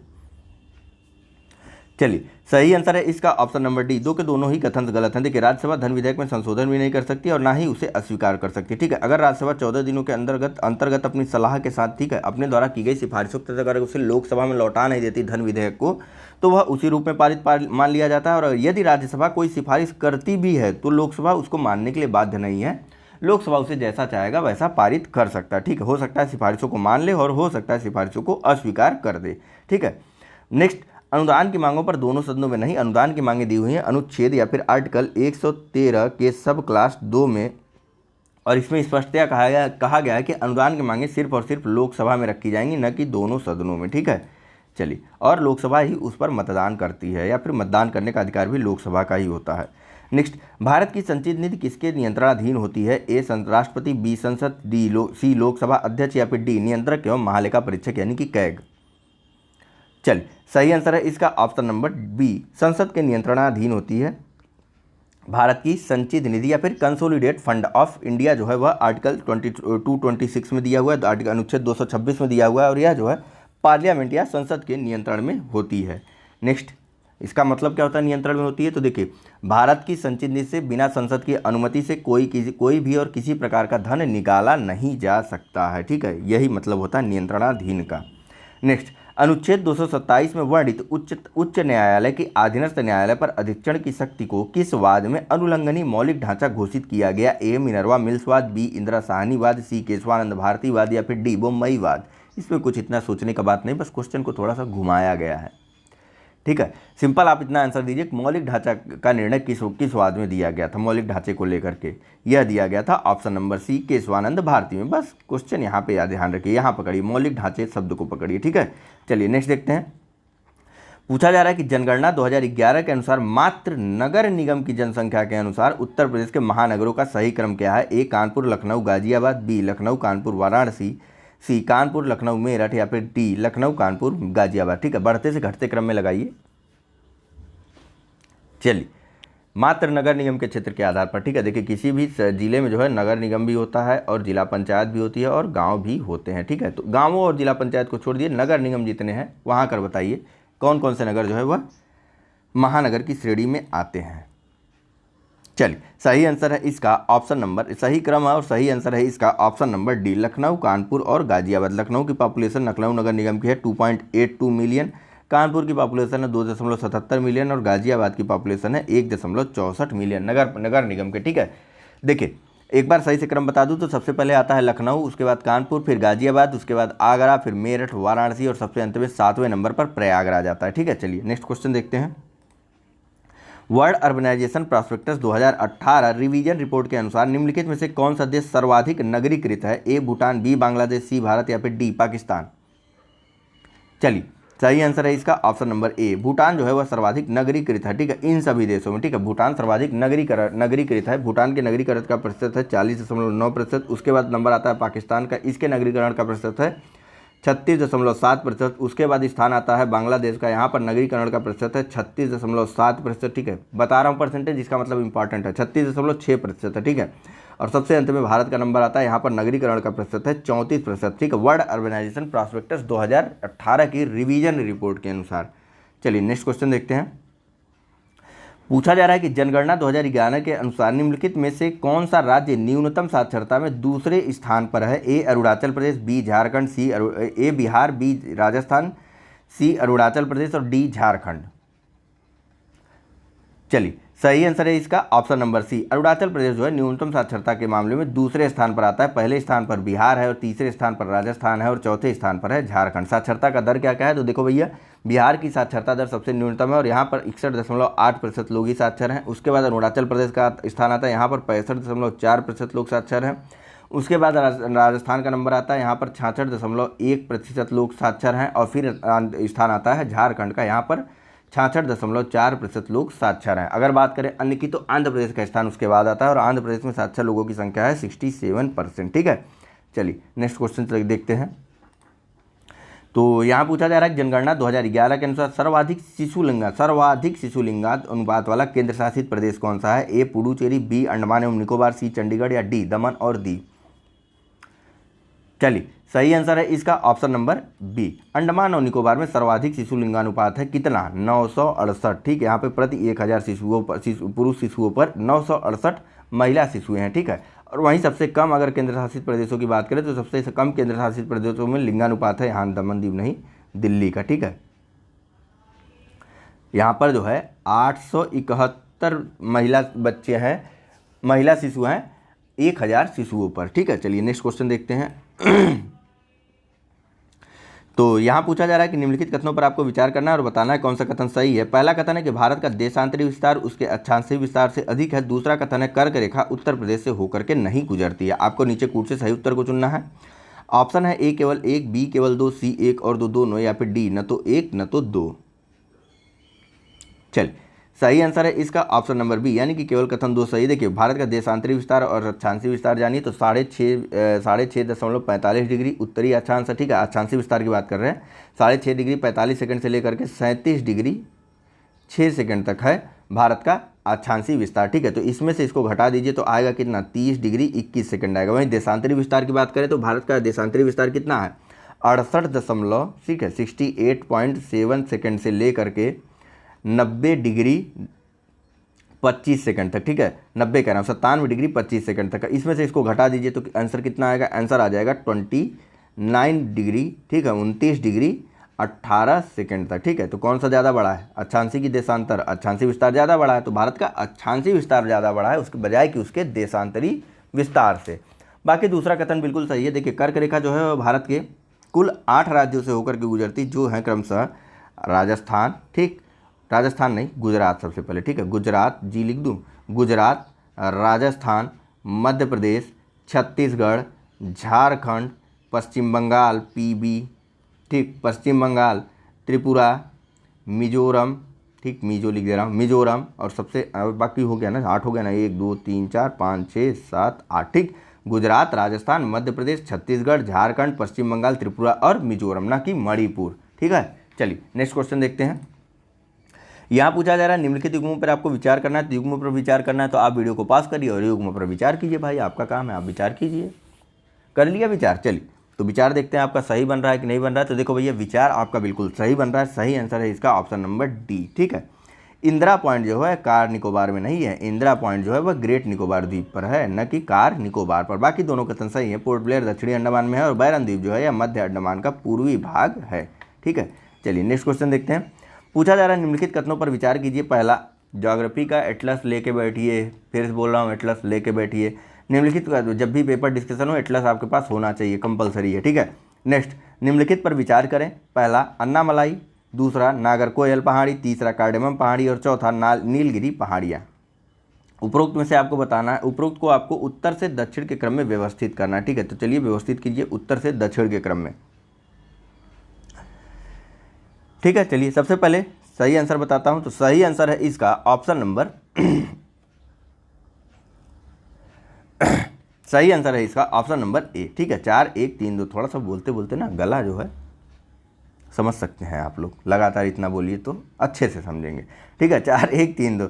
सबसे उत्तर में आती है नीलगिरी पहाड़ियाँ, ठीक है। भारत के दक्षिणतम भाग में जाइए, दक्षिणतम भाग के आपके वेस्ट साइड में जाइए तो आपको दिखना शुरू हो जाएंगी नीलगिरी पहाड़ियाँ, दिख जाएंगी आपको। वहीं पर जो है अब कार्डेमम, नागरकोइल और अन्नामलाई पहाड़ियाँ भी, सारी पहाड़ियाँ दिखेंगी, ठीक है। तो चलिए उत्तर से दक्षिण क्रम में चलते हैं। तो सबसे पहले सबसे उत्तर में है नीलगिरी की पहाड़ियाँ, ठीक है। नीलगिरी की पहाड़ियों के दक्षिण में आती है आपकी अन्नामलाई पहाड़ियाँ। अन्नामलाई पहाड़ियों के दक्षिण में आती है कार्डेमम की पहाड़ियाँ और कार्डेमम पहाड़ियों के और दक्षिण में जाने पर आपको मिलेगी नागरकोयल पहाड़ियाँ, ठीक। चलिए नेक्स्ट क्वेश्चन देखते हैं। पूछा जा रहा है कि धुआंधार जलप्रपात किस नदी पर स्थित है। ए ताप्ती, बी महानदी, सी नर्मदा या डी दामोदर। चलिए, तो धुआंधार जलप्रपात का नाम जो है धुआंधार ही है, तो यह नर्मदा नदी पर स्थित है। नेक्स्ट क्वेश्चन देखते हैं। निम्न कथनों पर आपको विचार करना है। पहला कथन है कि राष्ट्रपति अथवा संसद द्वारा राष्ट्रपति शासन के समय बनाया गया कानून राष्ट्रपति शासन समाप्त होने के पश्चात प्रभावी नहीं रहता है। दूसरा कथन है कि राष्ट्रपति शासन के समय राष्ट्रपति मुख्यमंत्री के नेतृत्व वाली मंत्रिपरिषद को भंग कर देता है। सत्य कथन चुनना है आपको। ऑप्शन है ए कथन 1 सही है, ऑप्शन बी केवल 2, ऑप्शन सी 1 और 2 दोनों सही है और ऑप्शन डी न तो 1 न ही 2। चलिए सही आंसर है इसका ऑप्शन नंबर बी, ठीक है। यानी कि केवल और केवल दूसरा कथन सही है, पहला कथन गलत नहीं, पहला कथन गलत है। क्योंकि देखिए, राष्ट्रपति अथवा राष्ट्रपति शासन की समाप्ति के बाद भी उसके द्वारा बनाए गए नियम कानून प्रभावी रहते हैं, ठीक है। दूसरी चीज़, राष्ट्रपति शासन कहाँ दिया हुआ है, तो यह दिया हुआ है अनुच्छेद 356 में। और देखिए, राष्ट्रपति शासन लगते ही जो है कार्यपालिका भंग हो जाती है और विधायिका भंग होगी नहीं होगी यह तय नहीं रहता, ठीक है। यह बाद में देखा जाता है कि विधायिका को भंग किया जाए, भंग करके फिर से चुनाव कराया जाए या फिर वहीं से नए मुख्यमंत्री का चुनाव या नए मंत्रिमंडल या नई कार्यपालिका का चुनाव किया जाए, ठीक। चलिए नेक्स्ट क्वेश्चन देखते हैं। सिंपल याद रखें कि कार्यपालिका को तत्काल भंग कर दिया जाता है और विधायिका बनी रहती है राष्ट्रपति शासन में, ठीक है। आपको आसानी से याद रहेगा। नेक्स्ट क्वेश्चन देखते हैं। पूछा जा रहा है कि निम्नलिखित में से कौन सी अर्हताएं उपराष्ट्रपति पद हेतु अनिवार्य है। पहला, वह 35 वर्ष की आयु पूर्ण कर चुका हो। दूसरा, वह राज्यसभा का सदस्य बनने के लिए अहरित हो। तीसरा, सार्वजनिक प्राधिकरण के तहत किसी लाभ के पद पर न हो। कूट दिया हुआ है। ऑप्शन ए 2 और 3 सही है, ऑप्शन बी 1 और 3 सही है, ऑप्शन सी 1 और 3 सही है और ऑप्शन डी उपयुक्त सभी। चलिए, सही आंसर है इसका ऑप्शन नंबर ए। ठीक है, 2 और 3 सही। देखिए, उपराष्ट्रपति बनने के लिए न्यूनतम आयु दी हुई है 35 वर्ष। ठीक है, उपराष्ट्रपति के बारे में योग्यताओं के बारे में बात कहाँ की गई है, तो यह की गई है अनुच्छेद 66(3) में। ठीक है, चलिए नेक्स्ट क्वेश्चन देखते हैं। तो यहाँ पूछा जा रहा है कि सूचियाँ, 2 सूचियाँ दी हुई हैं और मैं वीडियो को पास करूँगा और आप सूचियों को मिलाना। ठीक है, एक साइड अनुच्छेद दिए हुए हैं, दूसरी तरफ जो है उनसे संबंधित विषयों के बारे में दिया हुआ है। तो चलिए फटाक से अपना आंसर टिक करिए। चलिए आंसर देखिए, ऑप्शन देख लीजिए। ठीक है, अब तक आपने अपना आंसर टिक कर लिया होगा, तो इसका सही आंसर है ऑप्शन नंबर बी। ठीक है, 2, 1, 4, 3। ठीक है, ऊपर चलते हैं तो देखिए अनुच्छेद जो है 98 में दिया हुआ है संसदीय सचिवालय के बारे में। अनुच्छेद 87 में राष्ट्रपति का संसद को विशेष संबोधन दिया हुआ है। अनुच्छेद 105 में संसद सदस्यों के विशेष अधिकारों की बात करता है और अनुच्छेद 108 जो है संसद की संयुक्त बैठक की बात करता है। संयुक्त बैठक की अध्यक्षता कौन करता है, आपके लिए प्रश्न है, और बुलाता कौन है, यह आपके लिए प्रश्न है। ठीक है, चलिए तो 108 देखिए आप लोग अनुच्छेद। कई बार प्रश्न इससे आए हैं। नेक्स्ट, भारतीय संविधान की उद्देशिका में समाजवादी शब्द जोड़ा गया। ए 41वें संशोधन द्वारा, बी 42वें संविधान संशोधन द्वारा, डी सी 43वें संविधान संशोधन द्वारा या फिर डी 44वें संविधान संशोधन के द्वारा। चलिए, सही आंसर है इसका ऑप्शन नंबर बी, 42वें संविधान संशोधन के द्वारा वर्ष 1976 में भारतीय संविधान में समाजवादी, पंथ निरपेक्ष और अखंडता शब्द को जोड़ा गया था। ठीक है, चलिए नेक्स्ट क्वेश्चन देखते हैं। यहाँ पूछा जा रहा है कि भारत में राज्यों तथा केंद्र शासित क्षेत्रों की संख्या के संबंध में नीचे दिए गए विकल्पों में से सही उत्तर का चुनाव कीजिए। ए 28 राज्य व 7 केंद्र शासित प्रदेश, बी 29 राज्य एवं 7 केंद्र शासित प्रदेश, सी 29 राज्य एवं 9 केंद्र शासित प्रदेश या फिर डी 28 राज्य एवं 9 केंद्र शासित प्रदेश। चलिए, सही आंसर है इसका ऑप्शन नंबर सी, 29 राज्य एवं 9 केंद्र शासित प्रदेश भारत में वर्तमान में है। नेक्स्ट क्वेश्चन, भारतीय संसद के परिप्रेक्ष्य में शून्यकाल कहा जाता है। ए संसदीय कार्यवाही के पूर्वार्ध का समय, या ठीक है first half of parliamentary procedure. ठीक है, संसदीय कार्यवाही के पूर्वार्ध का समय, बी प्रश्नकाल के तुरंत बाद का समय, सी प्रश्नकाल के पहले का समय या फिर डी संसदीय कार्यवाही के उत्तरार्ध यानी कि पहले का समय। ठीक है, ये देखिए second half of parliamentary procedure. ठीक है, बाद का समय। ठीक है, उत्तरार्ध, ठीक संसदीय कार्यवाही के उत्तरार्ध का समय। फर्स्ट हाफ यानी जैसे ये 12 बज गया, ठीक है, संसदीय कार्यवाही का पहला हाफ मान लीजिए 2 बजे से लंच होता है, तो 2 बजे के पहले का समय पूर्वार्ध हो जाएगा और 2 बजे के बाद का समय उत्तरार्ध। ठीक है, सही आंसर टिक करिए। चलिए, सही आंसर है इसका ऑप्शन नंबर बी, प्रश्नकाल के तुरंत बाद का समय दोनों ही सदनों में शून्यकाल का समय माना जाता है। ठीक है, और इसका समय लगभग 12 बजे से 1 बजे तक के बीच का होता है। ठीक, चलिए तो यहाँ से आपको क्या मिल गया, प्रश्नकाल का समय कब से कब होता है, 11 से 12 के बीच का समय प्रश्नकाल का होता है और यह शून्यकाल से पहले होता है। 2 चीज़ें मिल गई। चलिए नेक्स्ट देखते हैं। जो व्यक्ति अपनी विशेषज्ञता का प्रयोग कर गैर कानूनी ढंग से जानकारी लेने के लिए या नुकसान पहुंचाने हेतु दूसरों के कंप्यूटरों को एक्सेस करता है वह जाना जाता है। ए हैकर, बी एनालिस्ट, सी इंस्टेंट मैनेजर या फिर डी प्रोग्रामर। चलिए, इसमें सोचने की बात नहीं, सीधा आंसर है option number A hacker. Next, भारतीय संविधान में अंतर्राष्ट्रीय शांति एवं सुरक्षा की अभिवृद्धि का उल्लेख कहाँ किया गया है। ए अनुच्छेद 255 में, बी अनुच्छेद 251 में, सी अनुच्छेद 50 में या फिर डी अनुच्छेद 239 में।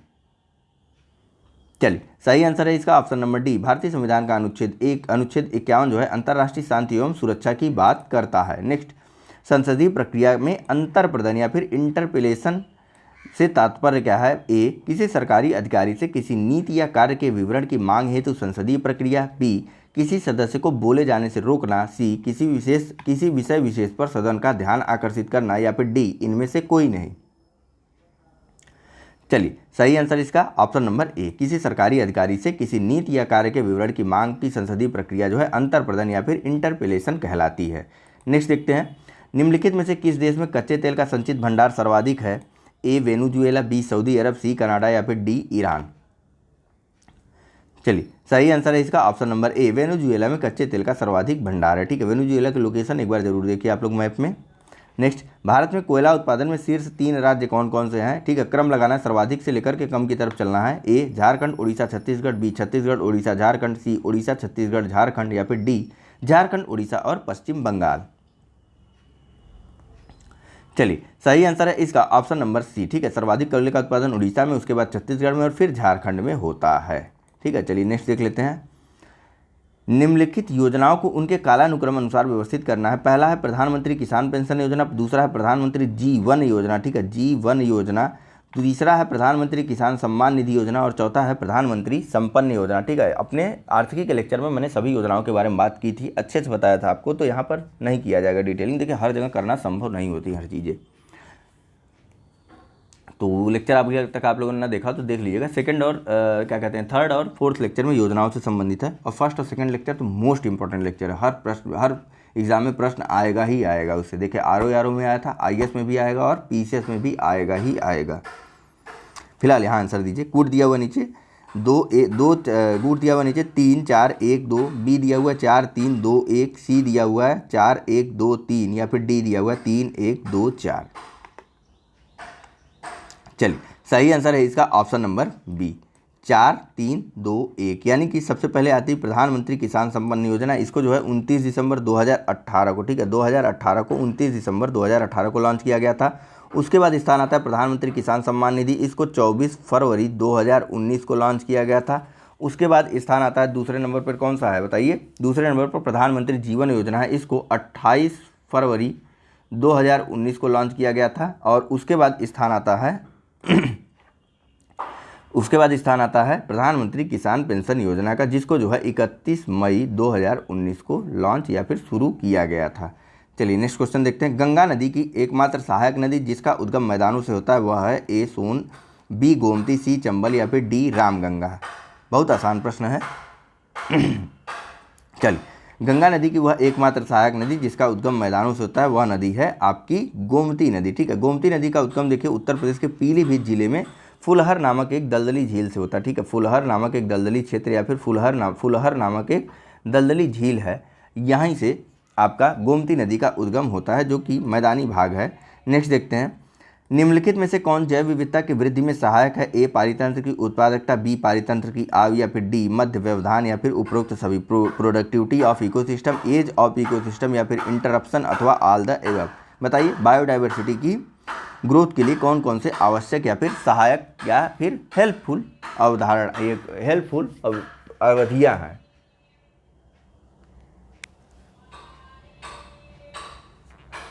चलिए, सही आंसर है इसका ऑप्शन नंबर डी, सभी के सभी जो है पर्यावरण की वृद्धि या उत्पादकता में सहायक हैं। ठीक है, चलिए नेक्स्ट क्वेश्चन देखते हैं। पूछा जा रहा है कि भारतीय संसद द्वारा जैव विविधता अधिनियम पारित किया गया था। ए दिसंबर 2002 में, बी जनवरी 2003 में, सी मई 2004 में, या फिर डी अक्टूबर 2008 में।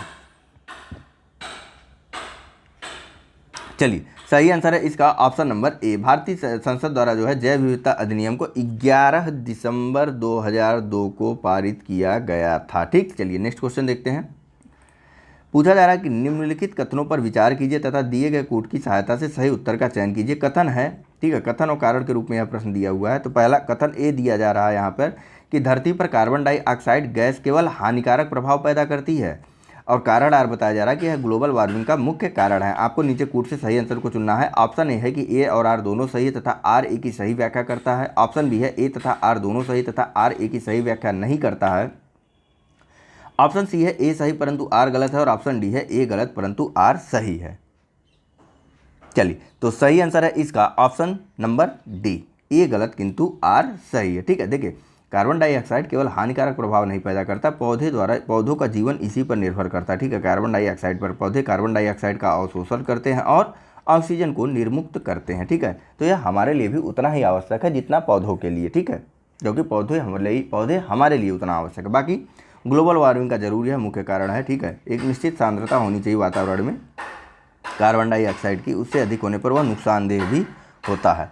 नेक्स्ट बात करते हैं, प्राकृतिक स्रोतों में वैश्विक मीथेन उत्सर्जन का सर्वाधिक भाग उत्सर्जित होता है। ए समुद्र से, बी आर्द्रभूमि से, सी हाइड्रेट से, या फिर डी कोयले की खदानों से। चलिए, सही आंसर है इसका ऑप्शन नंबर बी। ठीक है, प्राकृतिक स्रोतों में से वैश्विक मीथेन का सर्वाधिक उत्सर्जन जो है वह आर्द्रभूमियों से होता है। ठीक है, क्यों? आर्द्र भूमि को क्या बोलते हैं? वेटलैंड भी बोलते हैं, ध्यान रखिएगा, ठीक है। आर्द्र भूमि को वेटलैंड भी बोलते हैं। 76% यहाँ से मीथेन का उत्सर्जन होता है, ठीक है। प्राकृतिक स्रोत है मीथेन के उत्सर्जन का। नेक्स्ट, निम्नलिखित युग्मों में आपको बताना है कौन सा एक सही सुमेलित नहीं है। चलो भैया, आया तो थक गया था मैं बोलते बोलते, तो बताइए, वीडियो पॉज करिए और बताइए भाई। मुझे पता है आप लोग वीडियो पॉज नहीं करते हैं, चलिए, क्योंकि मैं भी नहीं किया करता था, देखता था कि आखिर हो क्या रहा है, और ये भी सोचता था कि क्या मतलब है कि 2 मिनट के लिए पॉज करें, इससे अच्छा आंसर बता ही दो, लेकिन किया कीजिए, ठीक रहता है। चलिए, तो सही आंसर है इसका ऑप्शन नंबर सी, रेंडियर झील अमेरिका, ठीक है। रेंडियर झील देखिए अमेरिका में नहीं, रेंडियर झील यह कनाडा में है, ठीक है। लोकेशन जरूर देखिएगा मैप में। बाकी विक्टोरिया जलप्रपात यह जाम्बेजी नदी पर बनता है। विक्टोरिया झील यह अफ्रीका में है, और फाइव फ्लावर झील यह चीन में स्थित है, ठीक है। मुश्किल है आपको 5 फ्लावर झील मिलना मैप में, लेकिन फिर भी कोशिश कीजिएगा, नहीं मिलेगा, ठीक। चलिए नेक्स्ट, निम्नलिखित में से कौन एक पोत निर्माण हेतु प्रसिद्ध नहीं है? ए लेनिनग्राद, बी ग्लास्को, सी फिलाडेल्फिया, या फिर डी पूर्वपताल। चलिए, सही आंसर है इसका ऑप्शन नंबर डी। देखिए, पोत निर्माण के लिए जो है जर्मनी के लेनिनग्राद, ग्लास्को और फिलाडेल्फिया काफ़ी प्रसिद्ध है। यहाँ पर पोतों का निर्माण किया जाता है। पोत यानी कि वो जो जहाज़ होते हैं, जो पानी वाले जहाज़ होते हैं ना, उनके लिए, ठीक है। लेनिनग्राड, ग्लास्को और फिलाडेल्फिया। वहीं जर्मनी का वुर्पताल यह ऊनी वस्त्रों के लिए काफ़ी प्रसिद्ध है, ठीक है। जर्मनी का वुर्पताल, जैसे अपना कश्मीर है ऊनी वस्त्रों के लिए प्रसिद्ध है, वैसे यह ऊनी वस्त्रों के लिए प्रसिद्ध है। कश्मीर तो वैसे सेब के लिए भी प्रसिद्ध है, पता नहीं यहाँ सेब होता है कि नहीं। चलिए नेक्स्ट, मनुष्य में थोड़ी बहुत इधर उधर की बातें करनी चाहिए, ठीक है। 88वां क्वेश्चन है कि मनुष्य में रक्त की भिन्नता का मुख्य कारण क्या है? A antigen, B antibody, C calcium, या फिर डी प्लेटलेट्स। चलिए, सही आंसर है इसका ऑप्शन नंबर ए। एंटीजन जो है मनुष्य में रक्त की भिन्नता का मुख्य कारण है। देखिए, एंटीजन में जो लाल रक्त कणिकाओं में जो है, ठीक है, वह ग्लाइकोप्रोटीन पाया जाता है, जिसको एंटीजन भी कहते हैं, ठीक है। ग्लाइकोप्रोटीन को ही एंटीजन कहते हैं, और यही जो है रक्त की भिन्नता का कारण भी होता है, ठीक है। ग्लाइकोप्रोटीन का नाम याद रखिएगा, जिसे एंटीजन भी कहते हैं। नेक्स्ट देखते हैं, रक्त का थक्का बनाने में सहायक फाइब्रिनोजेन नामक प्रोटीन का उत्पादन किसके द्वारा किया जाता है? ठीक है, प्रोटीन का नाम याद रखिएगा, यह रक्त की ब्लड क्लॉटिंग में सहायक होती है, ठीक है। फाइब्रिनोजेन, क्वेश्चन से भी अपने आंसर को लेते चलिए, ठीक है। चलिए, बताना है इसका उत्पादन किसके द्वारा होता है? गाल ब्लैडर, पैनक्रियास, लीवर, या फिर स्टमक। पित्ताशय, अग्नाशय, यकृत या अमाशय के, बताइए किसके द्वारा जो है फाइब्रिनोजेन का उत्पादन होता है। चलिए, सही आंसर है इसका ऑप्शन नंबर सही आंसर है इसका ऑप्शन नंबर सी, यकृत या लीवर के द्वारा जो है फाइब्रिनोजेन का उत्पादन किया जाता है। यह एक प्रोटीन है और ब्लड क्लॉटिंग में सहायक है। नेक्स्ट, पूछा जा रहा है कि राष्ट्रीय पवन ऊर्जा नीति या फिर नेशनल विंड एनर्जी पॉलिसी अथवा NWEP कब अधिसूचित की गई थी? ए अक्टूबर 2015, बी अक्टूबर 2016, सी अक्टूबर 2017, या फिर डी अक्टूबर 2018। चलिए, सही आंसर है इसका ऑप्शन नंबर ए, अक्टूबर 2015 में NEP को बनाया गया था, ठीक है। नेशनल विंड एनर्जी पॉलिसी को अक्टूबर 2015 में अधिसूचित किया गया था। इसका उद्देश्य क्या था?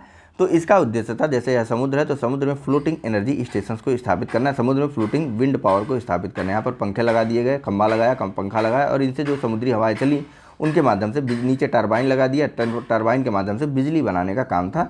नेशनल विंड एनर्जी पॉलिसी इसलिए अधिसूचित की गई थी अक्टूबर 2015 में, यह ध्यान रखिएगा, ठीक है। नेक्स्ट क्वेश्चन पे चलते हैं। पूछा जा रहा है कि रजा खां, गुलाम मोहम्मद, इलियास खां, उपरोक्त व्यक्तियों का संबंध किससे है? ए शहनाई वादन से, बी सारंगी वादन से, सी सितार वादन से, या फिर डी तबला वादन से।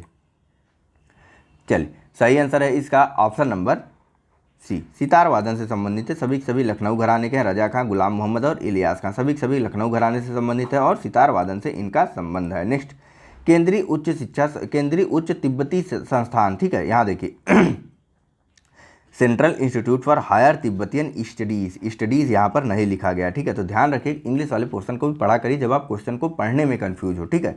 पढ़ रहे हैं, स्पष्टता समझ में आ रहा है तो कोई दिक्कत नहीं, लेकिन पढ़ने में अगर कंफ्यूजन हो रही तो इंग्लिश वाले पोर्शन को जरूर देखा करिए, ठीक है। यहाँ पर जो है तिब्बती शिक्षा संस्थान लिखना ये भूल गए, या फिर इन्होंने लिखना आवश्यक नहीं समझा, ठीक है। तो बताइए, केंद्रीय उच्च तिब्बती शिक्षा संस्थान कहाँ स्थित है? ए वाराणसी, बी प्रयागराज, सी नई दिल्ली, या फिर डी लेह। उच्च शिक्षा संस्थान ना रहता अगर यहाँ पर, तो हम लेह के साथ चले जाते। उच्च की बात कर रहे हैं तो भाई लेह सही आंसर होगा।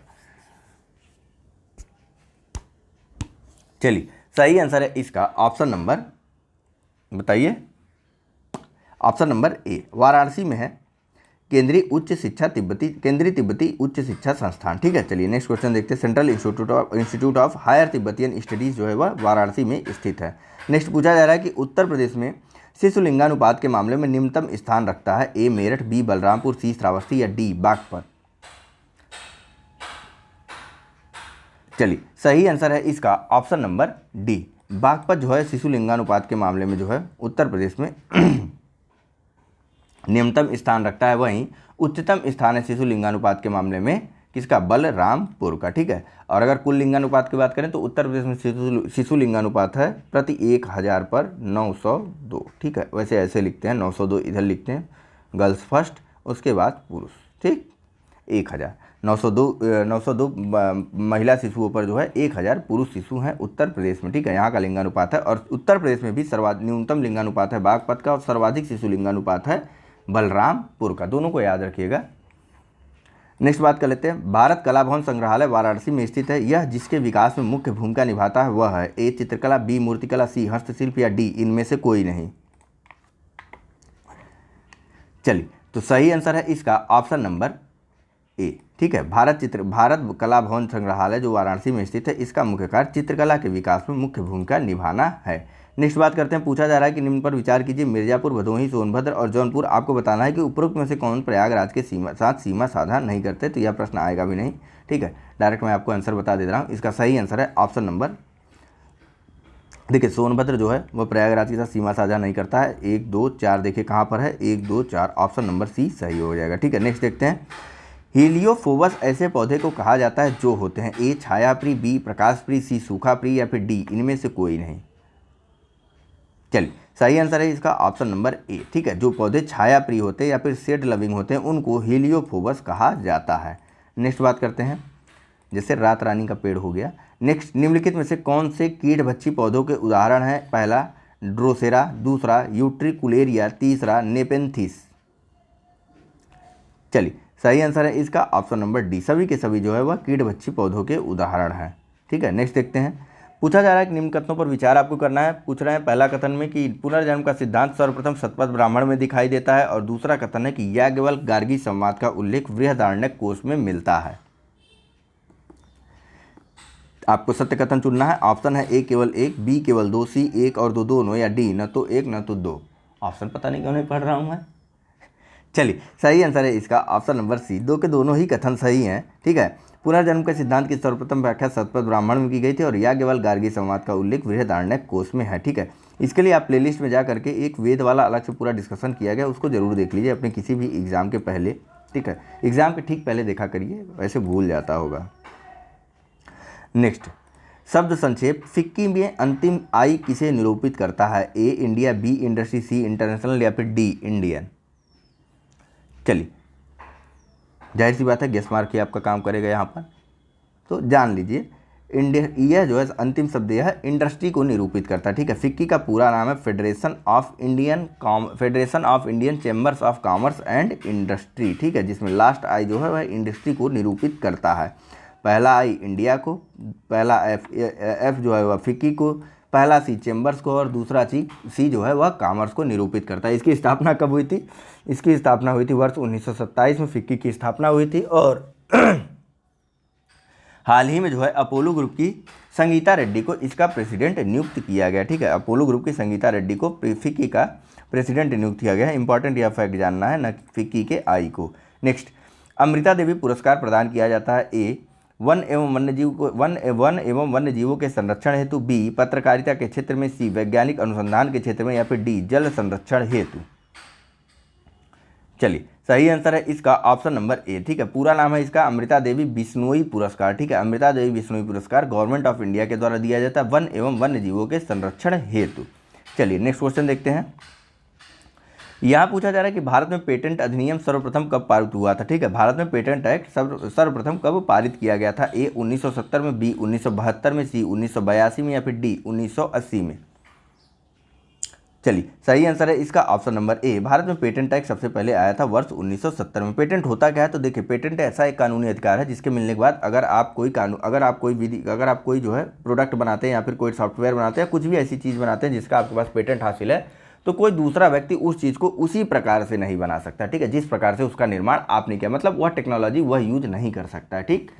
चलिए नेक्स्ट बात करते हैं, जब तक उसने आपसे उसकी परमिशन न ली हो। नेक्स्ट बात करते हैं, निम्नलिखित युगों में से कौन सा एक सही सुमेलित नहीं है? ए बिरहा भोजपुरी में गाई जाती, बी कजरी अवधी में गाई जाती, सी मल्हार जो है ब्रजी भाषा में गाई जाती है, या फिर ढोला पूर्वी उत्तर प्रदेश में प्रचलित है। चलिए वैसे सुमेलित करवाने वाला इसीलिए मैं नहीं पढ़ता हूँ, या कन्फ्यूजन हो जाता है, ठीक है। चलिए सही आंसर है इसका ऑप्शन नंबर डी। देखिए ढोला जो है पूर्वी उत्तर प्रदेश में नहीं प्रचलित है, यह आगरा और मेरठ में प्रसिद्ध है ढोला। बाकी बिरहा भोजपुरी में होती है, ठीक है। बिरहा जो है वो बिरहा गीत जो है पूर्वी उत्तर प्रदेश का एक लोकगीत है जो कि भोजपुरी में गाया जाता है। वहीं कजरी जो है यह मिर्जापुर एवं वाराणसी के साथ साथ अवध क्षेत्र में भी गाया जाता है। और अंत में मल्हार जो है यह ब्रज और अवधी दोनों ही भाषाओं में गाया जाता है, ठीक। चलिए नेक्स्ट देख लेते हैं। वर्ष 2011 की जनगणना के अनुसार भारत में निम्नलिखित राज्यों में से न्यूनतम लिंगानुपात का सही क्रम क्या है? ए पंजाब हरियाणा ओडिशा राजस्थान, बी हरियाणा पंजाब राजस्थान ओडिशा, सी हरियाणा राजस्थान पंजाब ओडिशा, या फिर डी राजस्थान ओडिशा पंजाब और हरियाणा।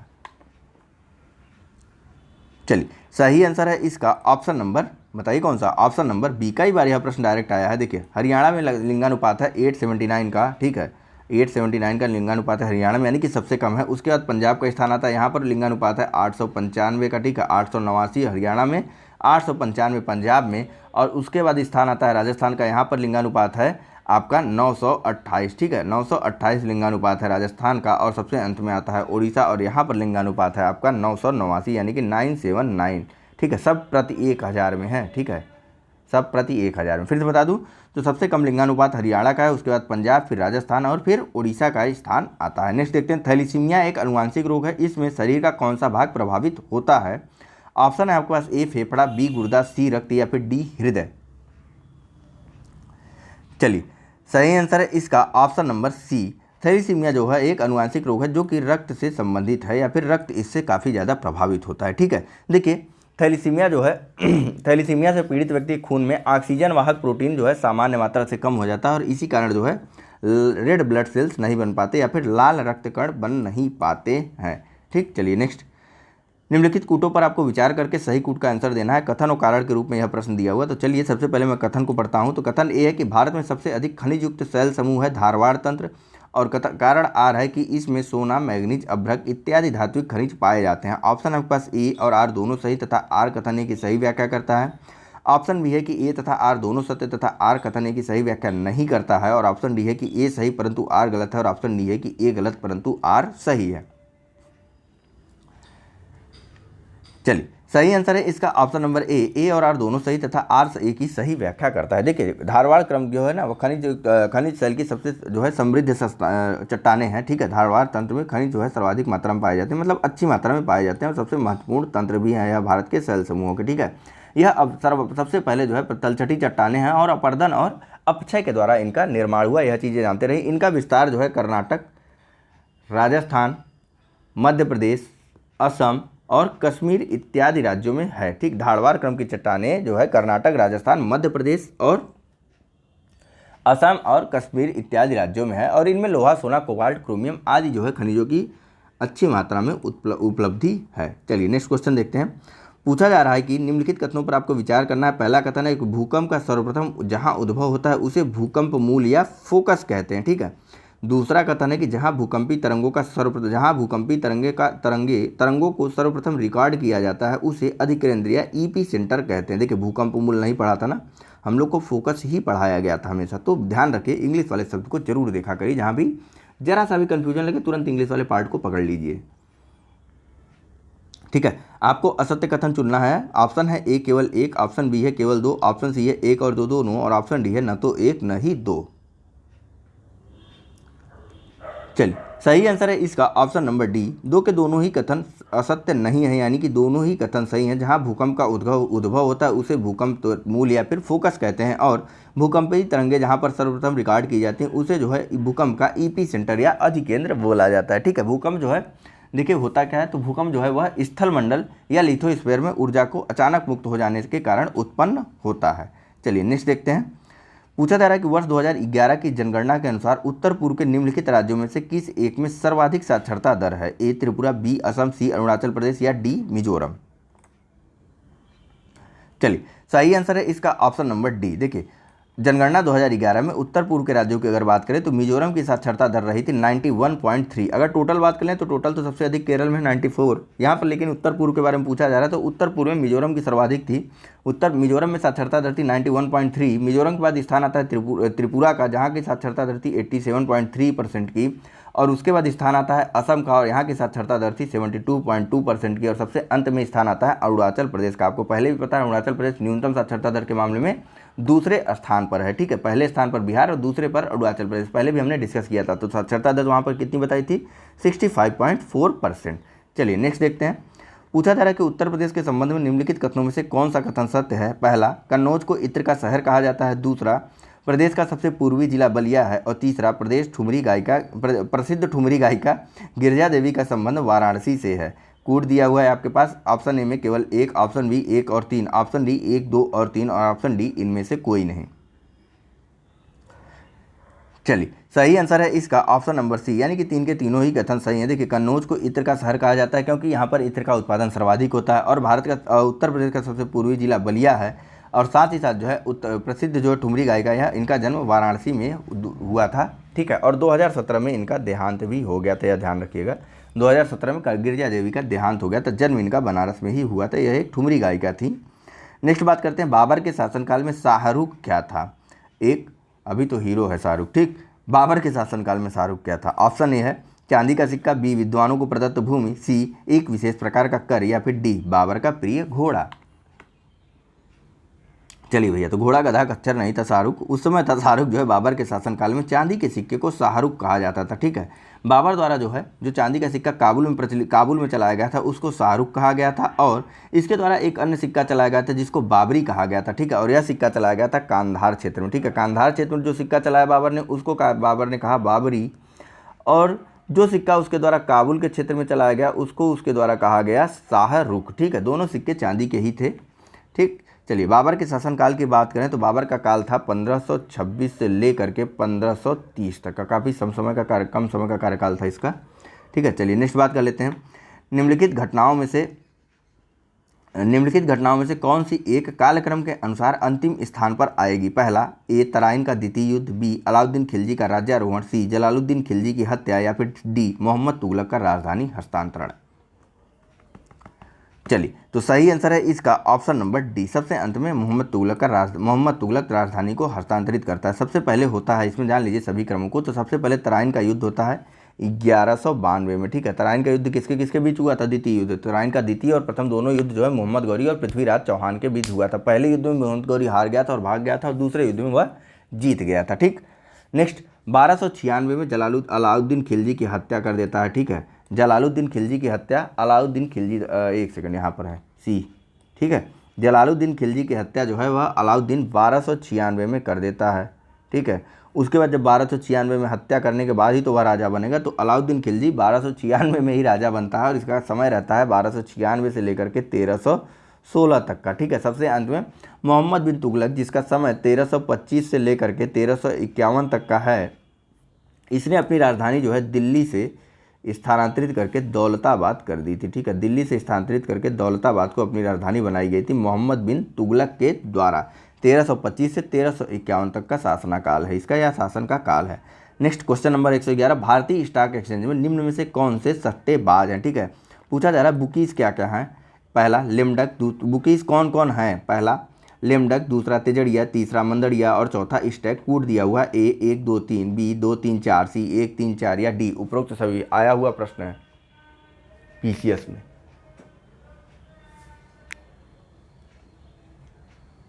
चलिए सही आंसर है इसका ऑप्शन नंबर डी, उपरोक्त सभी के सभी जो है वह भारतीय शेयर स्टॉक एक्सचेंज में जो है सट्टेबाजी या फिर बुकीज़ हैं। तेजड़िया, मंदड़िया, स्टैक तथा लिमडक, ये 4 प्रकार हैं सट्टेबाजी के भारतीय स्टॉक एक्सचेंज में।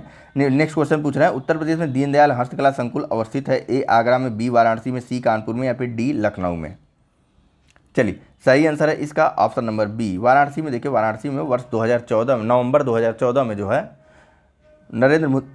नरेंद्र मोदी जी के द्वारा जो है दीनदयाल हस्तकला संकुल व्यापार सुविधा केंद्र की स्थापना की गई थी। अभी हाल ही में आरओ में भी यह प्रश्न आया था।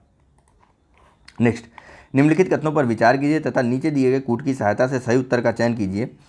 कथन और कारण के रूप में यह प्रश्न दिया जा रहा है और पूछ रहे हैं यहाँ पर कि कारण कथन ए में कह रहे हैं कि प्रवाल भित्ति को उष्णकटिबंधीय समुद्री वर्षावन भी कहा जाता है और कारण आर बताया जा रहा है कि वर्षावन की तरह यहाँ अत्यधिक जैव विविधता पाई जाती है।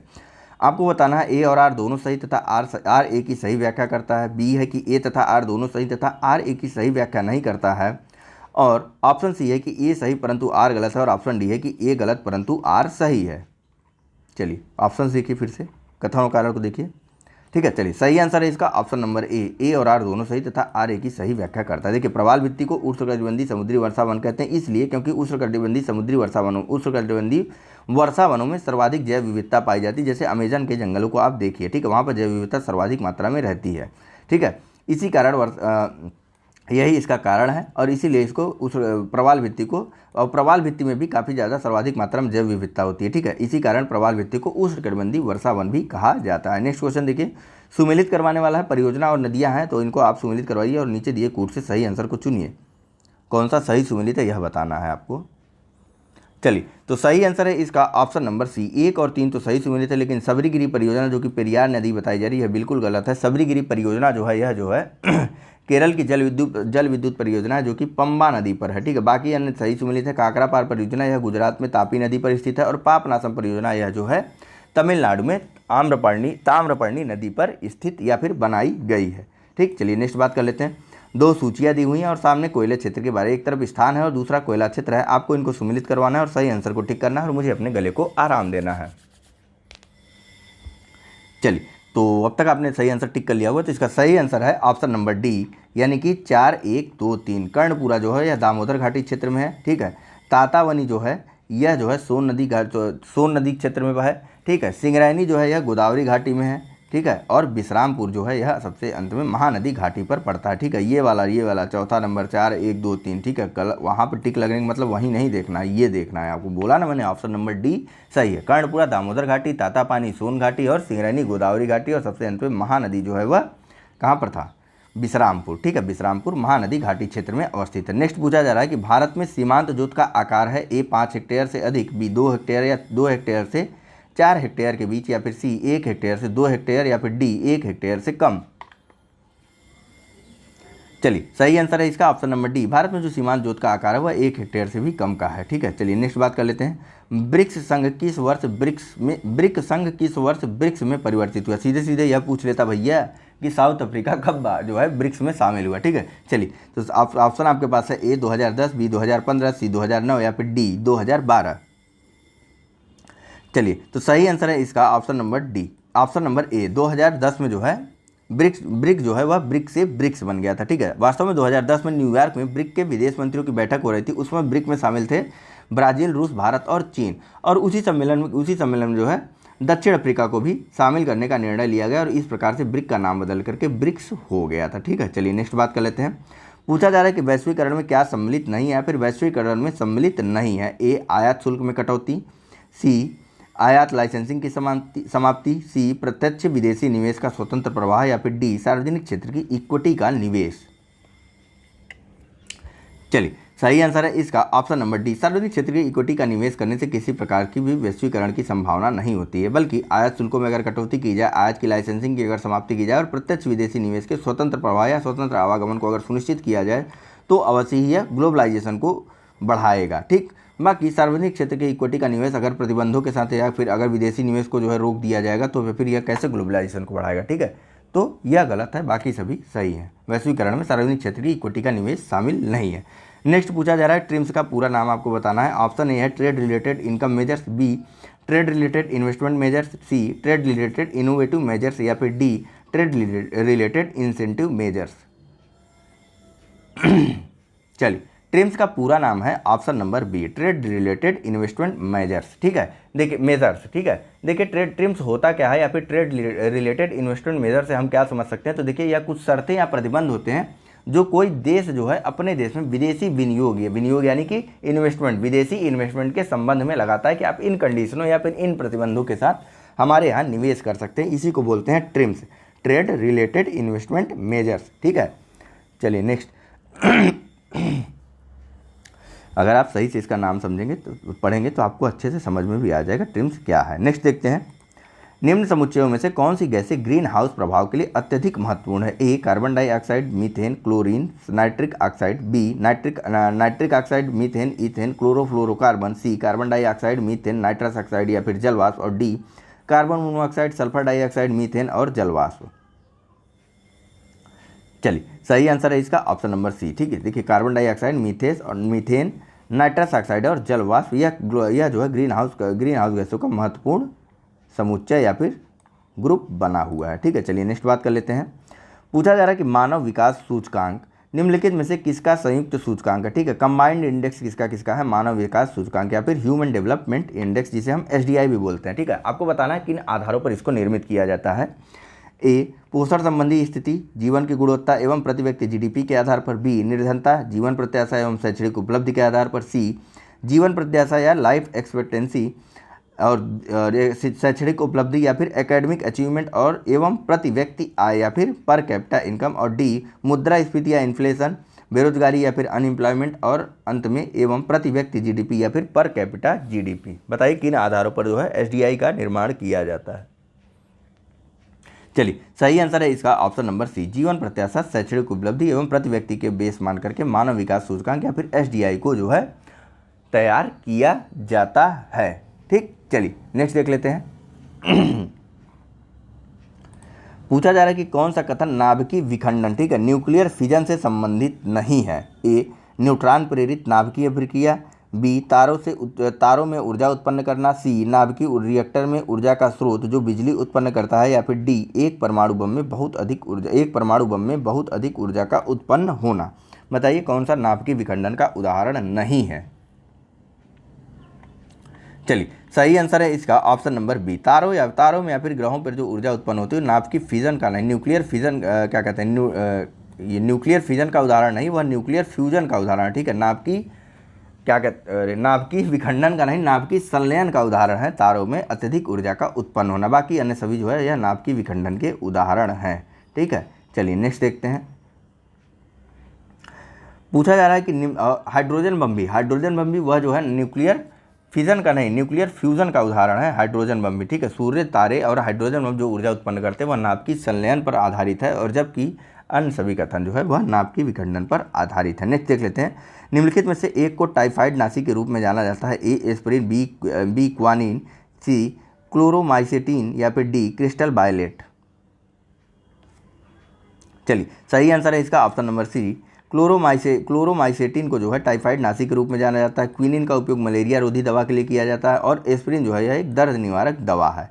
नेक्स्ट बात करते हैं, सुमेलित करवाने वाला प्रश्न है तो इसको आप सुमेलित करवाते हैं, मैं इंतजार करता हूँ, बताइए।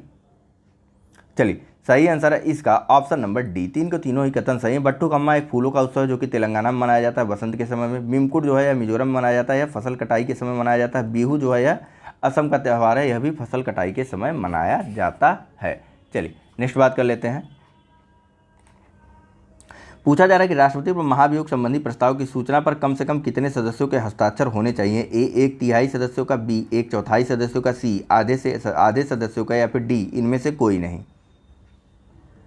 चलिए सही आंसर है इसका ऑप्शन नंबर बी, कम से कम 1/4 सदस्यों का हस्ताक्षर होना चाहिए राष्ट्रपति को जो महाभियोग प्रस्ताव लाया गया है उसकी सूचना पर। ठीक है, राष्ट्रपति को आपको पता है 14 दिन पूर्व ही सूचना देनी होती, तो उस सूचना पर कम से कम 1/4 सदस्यों का हस्ताक्षर होने चाहिए। राष्ट्रपति महाभियोग की प्रक्रिया जो है वह अनुच्छेद 61 में दी गई है, और इसमें बताया गया है कि यह प्रस्ताव संसद के किसी भी सदन में या तो राज्यसभा या लोकसभा में ले आया जा सकता है, और इसकी सूचना पर कम से कम 1/4 सदस्यों का हस्ताक्षर भी होना चाहिए। ठीक, और यह सूचना 14 दिन पूर्व राष्ट्रपति को मिल भी जानी चाहिए। नेक्स्ट चलते हैं अगले क्वेश्चन पे। पूछ रहा है निम्नलिखित पत्र पत्रिकाओं में कौन सी अबुल कलाम आज़ाद से संबंधित हैं? पहला अलबिलाल, दूसरा अलबिलाल, तीसरा हमदर्द, चौथा कामरेड। उपकूट दिया हुआ है, ऑप्शन ए 2 और 3, ऑप्शन बी 1, 2 और 3, ऑप्शन सी 1 और 2 और ऑप्शन डी उपरोक्त सभी। चलिए सही आंसर है इसका ऑप्शन नंबर सी, 1 और 2, यानी कि अल हिलाल और अल बिलाल से संबंधित थे अबुल कलाम आज़ाद जी। और हमदर्द और कामरेड से फिर कौन संबंधित है? तो हमदर्द और कामरेड से संबंधित थे मौलाना मोहम्मद अली जौहर। नेक्स्ट देख लेते हैं, 2 सूचियाँ दी हुई हैं तो इनको आपको ही मिलाना। अधिकारियों के नाम, इनके प्रमुख कार्यों के बारे में बात की गई, हमने अपने पिछले टेस्ट सीरीज में इनके बारे में बहुत अच्छे से डिस्कस किया था, तो यहाँ आप बताइए। एक भी टेस्ट सीरीज मत छोड़िए, मैं फिर से कह रहा हूँ, एक भी टेस्ट सीरीज मत छोड़िए, नहीं पढ़ा मत पढ़िए, लेकिन टेस्ट सीरीज जरूर करिए करिए करिए करिए करिए। चलिए थोड़ा मज़ा लेने दिया करिए, ठीक है। चलिए सही आंसर है इसका ऑप्शन नंबर डी, 1 2 4 3, ठीक है। दीवान रियासत जो है यह बाजार नियंत्रण के लिए बनाया गया विभाग था, ठीक है। इंसाए मुबालिक जो है यह पत्राचार का विभाग था, ठीक है, शासकीय पत्राचार का विभाग था, ठीक है।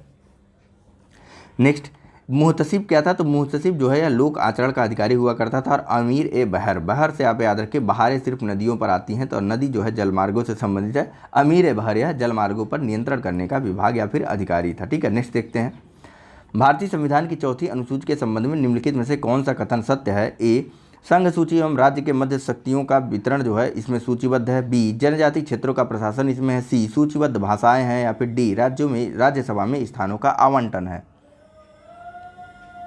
चलिए सही आंसर है इसका ऑप्शन नंबर डी, चौथी अनुसूची में राज्यसभा के स्थानों के आवंटन को राज्यसभा में स्थानों का राज्यसभा में राज्यों को स्थानों का आवंटन किया गया चौथी अनुसूची में।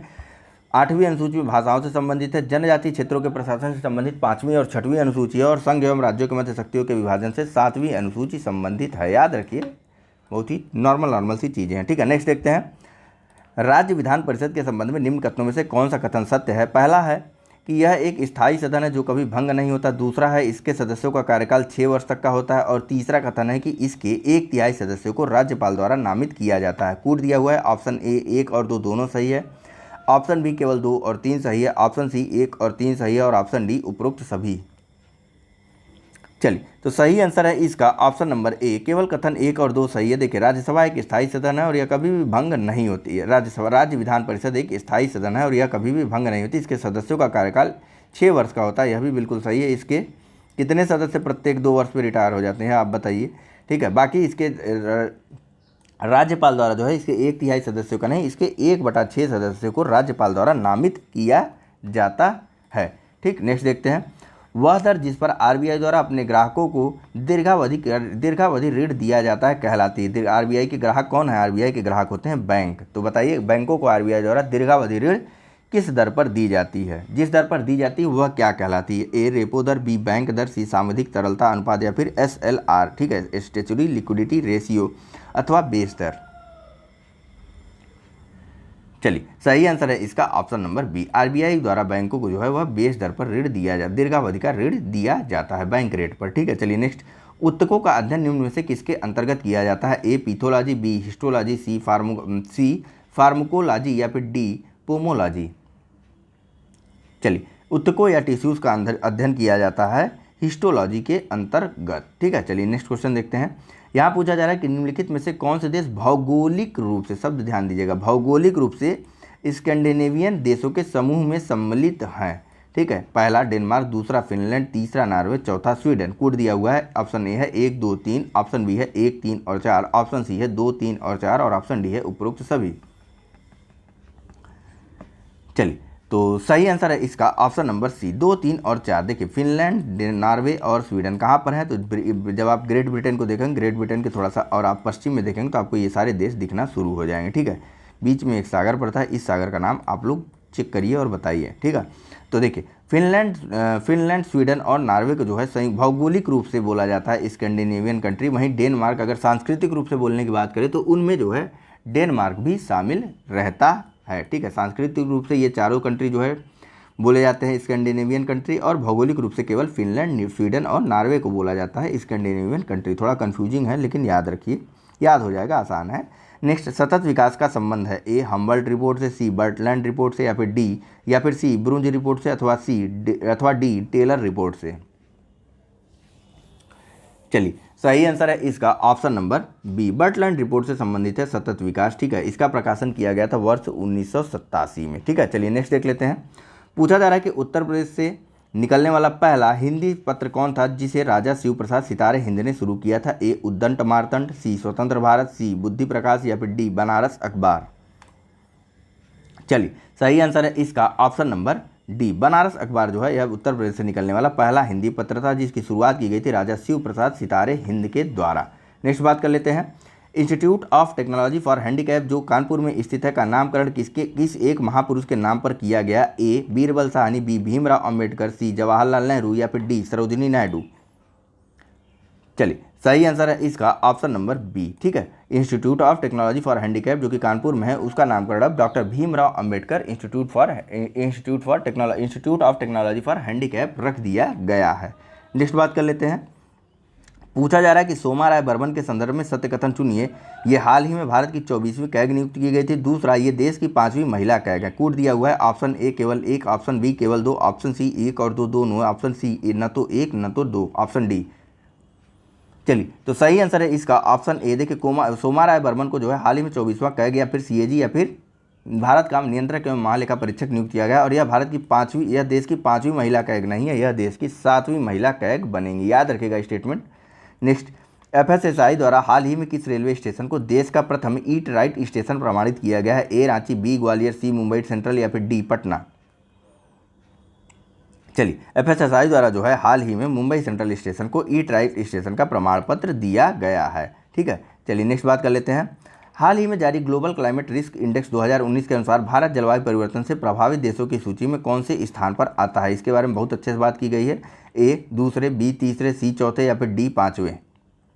चलिए सही आंसर है इसका ऑप्शन नंबर डी, 5वें स्थान पर आता है भारत हाल ही में जारी की गई ग्लोबल क्लाइमेट रिस्क इंडेक्स 2019 के अनुसार। ठीक है, जिसमें भारत में जलवायु परिवर्तन से प्रभावित होने के बारे में बात की गई थी। भारत क्या, विश्व भर में। तो भारत जो है भारत की जलवायु परिवर्तनीयता विश्व में 5वें नंबर पर आती है। नेक्स्ट बात कर लेते हैं। पूछा जा रहा है कि निम्नलिखित में से किसे हाल ही में अंग्रेजी का साहित्य अकादमी सम्मान 2019 दिए जाने की घोषणा की गई? ए शशि थरूर, बी चेतन भगत, सी अरविंद अडिगा या फिर डी जयेश पटेल। चलिए सही आंसर है इसका option number A Shashi Tharoor, जो कि एक राजनेता और लेखक भी हैं। इनकी एक पुस्तक है एन एरा ऑफ डार्कनेस, जिसको जो है हाल ही में साहित्य अकादमी द्वारा अंग्रेजी के साहित्य अकादमी पुरस्कार से सम्मानित किए जाने की घोषणा की गई है। ठीक है, वर्ष 2019 के लिए। नेक्स्ट, निम्नलिखित में से किस उत्तर पूर्वी राज्य को पहला विशेष आर्थिक क्षेत्र या फिर सेज जिसे कहते हैं मिला है? ए त्रिपुरा, बी असम, सी अरुणाचल प्रदेश या फिर डी मेघालय। चलिए तो सही आंसर है इसका ऑप्शन नंबर ए त्रिपुरा। ठीक है, उत्तर पूर्वी राज्यों में त्रिपुरा ऐसा पहला राज्य बन गया जहां पर सबसे पहले विशेष आर्थिक क्षेत्र बनाया जाएगा, फिर स्पेशल इकोनॉमिक जोन का निर्माण किया जा रहा है। यह स्पेशल इकोनॉमिक जोन विशेष रूप से एग्रीकल्चर प्रोडक्ट के प्रोसेसिंग इंडस्ट्रीज से संबंधित है। ठीक है, यानी कि कृषि क्षेत्र के प्रसंस्करण उद्योग पर केंद्रित होगा यह स्पेशल इकोनॉमिक जोन, जो कि त्रिपुरा या फिर उत्तर पूर्वी राज्य त्रिपुरा में स्थापित किया जा रहा है। वाणिज्य एवं उद्योग मंत्रालय के द्वारा जो है इस सेज की स्थापना की जाती है। ठीक है, नेक्स्ट, हाल ही में निम्नलिखित में से किसे भारतीय थल सेना का अगला प्रमुख नियुक्त करने की घोषणा की गई है? A Harpal Singh, B Manoj Mukund Naravane, C Madhvendra R Rao या फिर डी MC मेहता। चलिए तो इसमें कुछ समझने वाली बात नहीं। मनोज मुकुंद नरवाने को जो है हाल ही में भारतीय थल सेना का अगला प्रमुख नियुक्त किया गया जनरल बिपिन रावत के स्थान पर। नेक्स्ट बात कर लेते हैं। वर्ल्ड इकोनॉमिक फोरम द्वारा निम्नलिखित में से किसे वर्ष 2020 में क्रिस्टल अवार्ड से सम्मानित किए जाने की घोषणा की गई है? ए दीपिका पादुकोण को, बी PV सिंधु को, सी अक्षय कुमार को या फिर डी विक्की कौशल को। चलिए सही आंसर है इसका ऑप्शन नंबर ए। हाल ही में जो है वर्ल्ड इकोनॉमिक फोरम द्वारा दावोस में घोषणा की गई कि जो वर्ल्ड इकोनॉमिक फोरम द्वारा दावोस में क्रिस्टल पुरस्कारों की घोषणा की गई, जिसमें भारतीय अभिनेत्री दीपिका पादुकोण को क्रिस्टल अवार्ड से सम्मानित किए जाने की बात कही गई। ठीक है, नेक्स्ट देख लेते हैं। पूछा जा रहा है सूचियाँ दी हुई हैं, तो बढ़िया, चलो आराम देते हैं अपने गले को। सूचियाँ दी हुई हैं, सूचियाँ। ठीक है, स्टॉप कीजिए वीडियो और सही आंसर टिक करिए। चलिए तो सही आंसर आपने लगा लिया होगा बिना वीडियो को पॉज किए। ठीक है, तो सही आंसर है इसका ऑप्शन नंबर डी 1 2 3 4, यानी कि सभी कथन सही सुमिलित है। लिसिप्रिया कंजुगम को जो है भारत की ग्रेटा बोला जाता है। ठीक है, ग्रेटा को जान लीजिए। तो ग्रेटा थुनबर्ग जो है वह स्वीडन की एक पर्यावरण कार्यकर्त्री हैं और किशोरी हैं, मतलब अभी उम्र अधिक नहीं है। नेक्स्ट, जोजीबिनी टुंजी जो है वह मिस यूनिवर्स बनी है।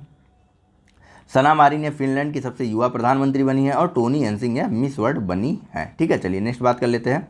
फोर्ब्स पत्रिका द्वारा हाल ही में जारी विश्व की सबसे शक्तिशाली महिलाओं की सूची में निम्न में से किस भारतीय महिला को सम्मिलित किया गया है? ए अरुंधति भट्टाचार्य, बी निर्मला सीतारमण, सी गीता P मलिक या फिर डी इनमें से कोई नहीं। चलिए सही आंसर है इसका option number B Nirmala Sitharaman. ठीक है, जो वित्त मंत्री निर्मला सीतारमण है, इनको फोर्ब्स पत्रिका द्वारा विश्व के सबसे शक्तिशाली महिलाओं की सूची में शामिल करते हुए 34वां स्थान दिया गया है, याद रखिएगा। ठीक है, चलिए नेक्स्ट बात कर लेते हैं अगले प्रश्न के बारे में। तो यहाँ पूछा जा रहा है निम्न कथनों पर आपको विचार करना है। 2 कथन दिए हुए हैं। पहला कथन है कि 107वीं भारतीय विज्ञान कांग्रेस का आयोजन जालंधर पंजाब में संपन्न हुआ। दूसरा कथन है कि 107वीं विज्ञान कांग्रेस की थीम थी विज्ञान व तकनीकी ग्रामीण विकास। सत्य कथन चुनना है, सत्य सही ऑप्शन बताना है आपको। करेक्ट स्टेटमेंट क्या है? ऑप्शन है ए केवल 1, बी केवल 2, सी 1 और 2 दोनों, या डी न तो 1 न ही 2। चलिए सही आंसर है इसका ऑप्शन नंबर बी, केवल कथन 2 सही है। देखिए 107वीं विज्ञान कांग्रेस की थीम थी विज्ञान व तकनीक ग्रामीण विकास, और इसका आयोजन जो है बेंगलुरु में किया गया था, न कि पंजाब में किया गया था। ठीक है, बेंगलुरु के एग्रीकल्चर यूनिवर्सिटी में किया गया था इसका आयोजन। ठीक, पूरा अच्छे से जानिए। नेक्स्ट, प्रसिद्ध पत्रिका टाइम द्वारा जो है time person of the year वर्ष 2019 के लिए किसे चुना गया? ए ग्रेटा थनबर्ग को या थुनबर्ग को, बी एंजेला मर्केल को, सी थेरेसा मे को, या फिर डी डोनाल्ड ट्रंप को। चलिए सही आंसर है इसका ऑप्शन नंबर ए, टाइम पत्रिका द्वारा time person of the year चुना गया पर्यावरण कार्यकर्त्री स्वीडन की ग्रेटा थुनबर्ग को। नेक्स्ट देख लेते हैं। दिसंबर 2019 में लोकसभा में प्रस्तुत किए गए 126वें संविधान संशोधन विधेयक का उद्देश्य क्या है? ए महिला आरक्षण विधेयक को पारित कराना, बी अनुसूचित जाति जनजाति के आरक्षण को 10 वर्ष के लिए बढ़ाना, सी नागरिकता बिल में संशोधन, या फिर डी उपरोक्त में से कोई नहीं। चलिए सही आंसर है इसका ऑप्शन नंबर बी, अनुसूचित जाति जनजाति के आरक्षण को 10% तक के 10% आगे के 10 वर्षों तक के लिए और बढ़ाने के लिए संविधान द्वारा दिसंबर 2019 में संसद द्वारा दिसंबर 2019 में 126वां संविधान संशोधन प्रस्तुत किया गया था लोकसभा में। ठीक है, जिसे पारित भी कर दिया गया था। नेक्स्ट, महात्मा गांधी के आदर्शों को बढ़ावा देने हेतु निम्नलिखित में से किस देश ने हाल ही में गांधी सिटीजनशिप एजुकेशन प्राइज की स्थापना की? ए स्पेन, बी पुर्तगाल, सी दक्षिण अफ्रीका, या फिर डी रूस ने। चलिए, पुर्तगाल द्वारा जो है हाल ही में गांधी सिटीजनशिप एजुकेशन प्राइज की शुरुआत की गई। ठीक है, ताकि देश में जो है गांधी के आदर्शों को बढ़ावा दिया जा सके। ठीक है, गांधी के आदर्शों को बढ़ावा देकर कोई भी देश अपनी समृद्धि को सुनिश्चित कर सकता है। नेक्स्ट, लिंग भेद, यह मैं अपनी तरफ से बोल रहा हूँ, ठीक है, और सही बात है।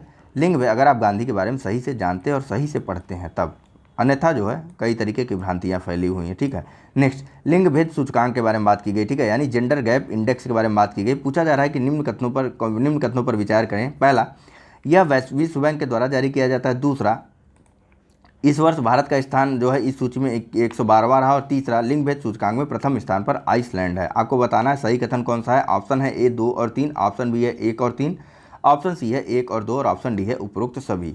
चलिए, तीनों कथन आपके सामने, बताइए कौन कौन सा सही है, कौन कौन सा गलत है, जल्दी चुन लीजिए। चलिए, तो सही आंसर है इसका ऑप्शन नंबर ए, केवल और केवल 2 और 3 सही है। ठीक है, 2 और 3 सही है। भारत का जो है क्या कहते हैं, भारत का जो है जेंडर गैप इंडेक्स में स्थान रहा 112वां। ठीक है, और इस सूचकांक को जो है इस सूचकांक में पहले स्थान पर रहा आइसलैंड। ठीक है, हालांकि जो है लिंग भेद सूचकांक यानी कि जेंडर गैप इंडेक्स को जो है वर्ल्ड बैंक के द्वारा नहीं जारी किया जाता है। जेंडर गैप इंडेक्स को जारी किया जाता है वर्ल्ड इकोनॉमिक फोरम या फिर विश्व आर्थिक मंच के द्वारा जारी किया जाता है। नेक्स्ट बात कर लेते हैं और सबसे लास्ट क्वेश्चन की बात करते हैं पूरे डिस्कशन या फिर पूरे टेस्ट सीरीज की। पूछा जा रहा है COP25 का आयोजन हाल ही में संपन्न हुआ। ए मैड्रिड स्पेन में, बी सेंटियागो चिली में, सी ब्यूनस आयर्स अर्जेंटीना में, या फिर डी क्विंटो इक्वाडोर में। चलिए, सही आंसर है इसका option number A, Madrid Spain में जो है COP25 का हाल ही में आयोजन किया गया था। ठीक है, तो फिलहाल इसी के साथ इस वीडियो को अंत करते हैं। Thank you very much for discussion, और चैनल को लाइक, सब्सक्राइब और शेयर करना मत भूलिएगा। धन्यवाद।